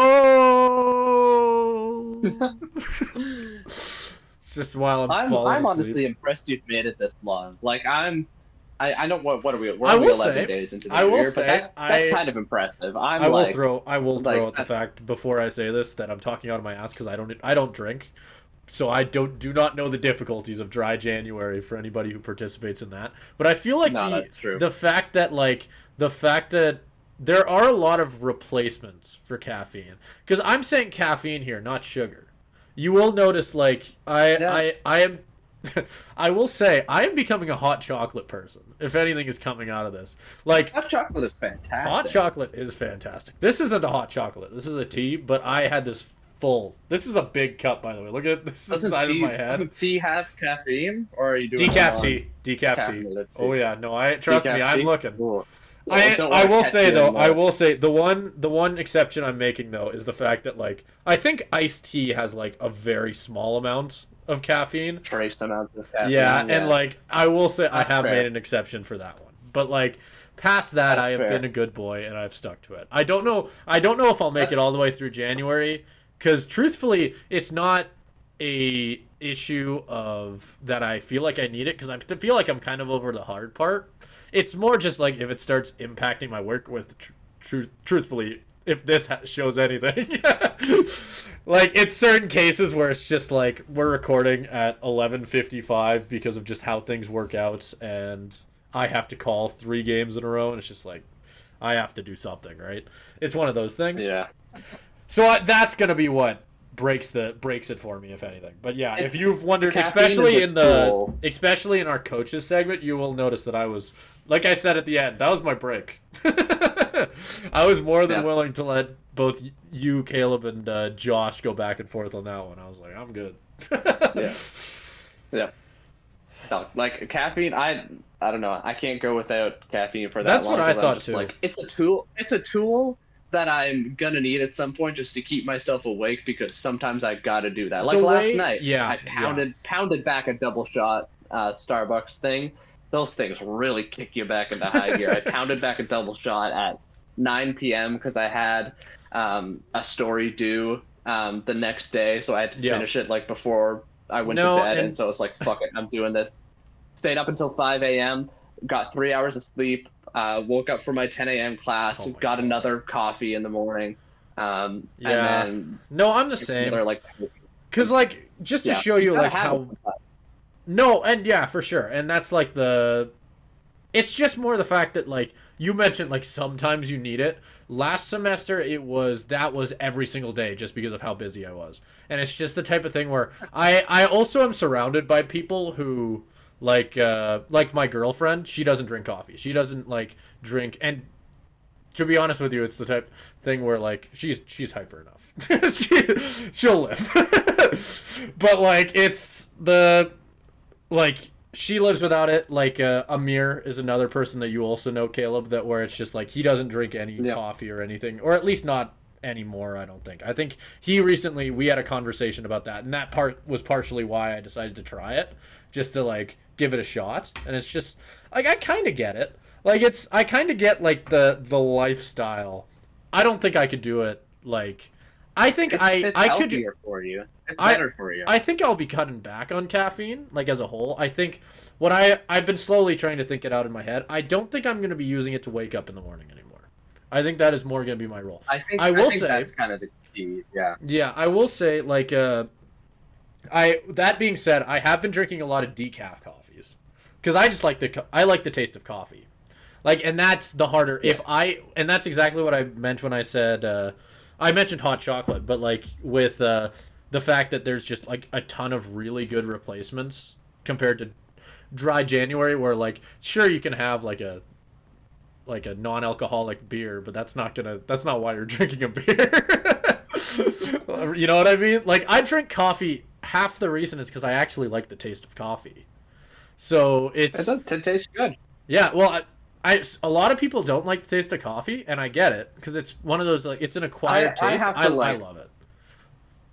I put a lot of stuff in it to make it a lot less bitter because I'm not saying I don't handle that, but I can. Like I drink when I'm working tournaments. I drink coffee black usually. I'll throw like Maybe I'll throw like one creamer in it, because usually it has like, at those tournaments they usually have like the crap sugar that isn't really sugar.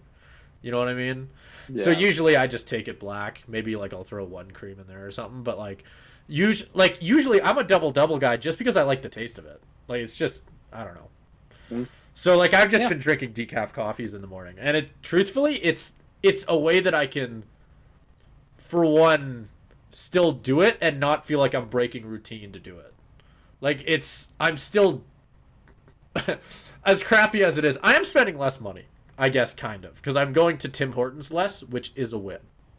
Well, that's a big thing for you, eh? Like, oh yeah, big thing. I mean, you even look Yeah. around.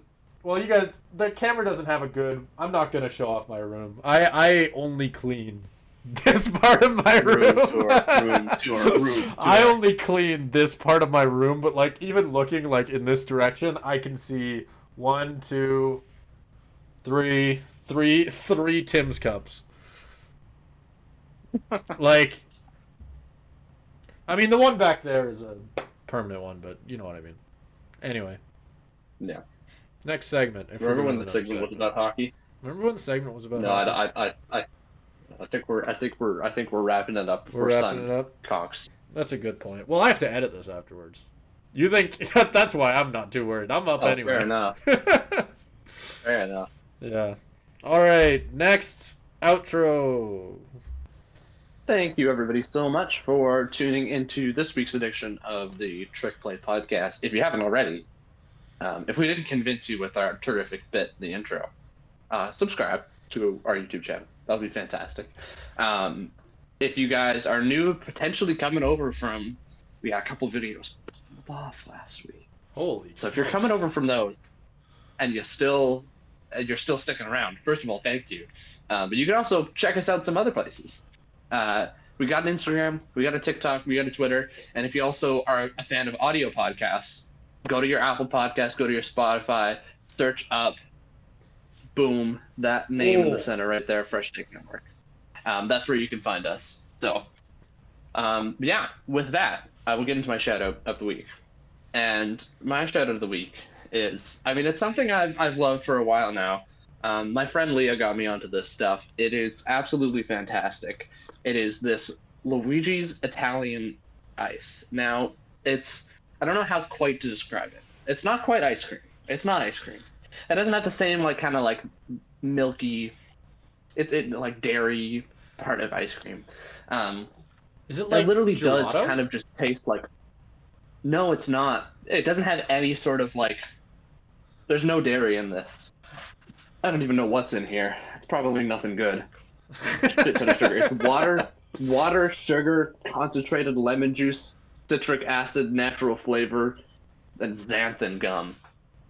So I don't know what half of that stuff is, but whatever it is, it tastes goddamn good. Because it's kind of just frozen lemon water, but it's absolutely fantastic, and it's very fun, especially when you like peel open one to just kind of like scrape off the top layer, because it's not all like I don't know if you can kind of like see in here.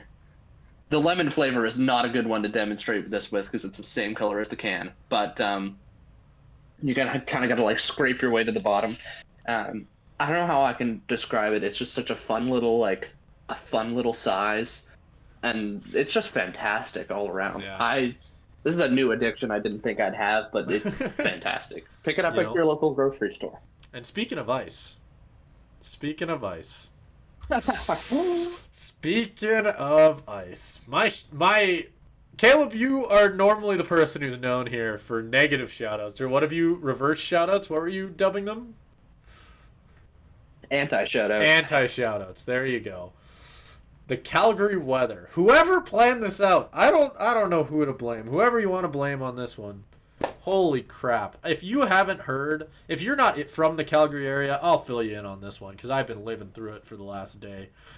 Or you can just read it off the screen because that pretty well describes it. Tomorrow we're going to be seeing low temperatures of minus 35 to minus 40 with wind chills of minus 50. What the actual hell? Like, why do I live here? I love you, Calgary, but you really have an easy way of making me hate you. Holy crap. I'm not going outside tomorrow. It ain't happening. It ain't happening. If I can avoid it, I will. I can honestly give a shout out to the Calgary weather because I just think it's fantastic. Because I was in Calgary over winter break. You guys can probably tell from my surroundings changing based on where I am.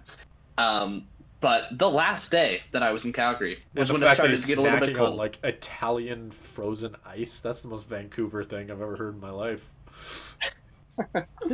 I actually started doing this when I was in Calgary. It's really? it's an Albertan thing at heart. Yep.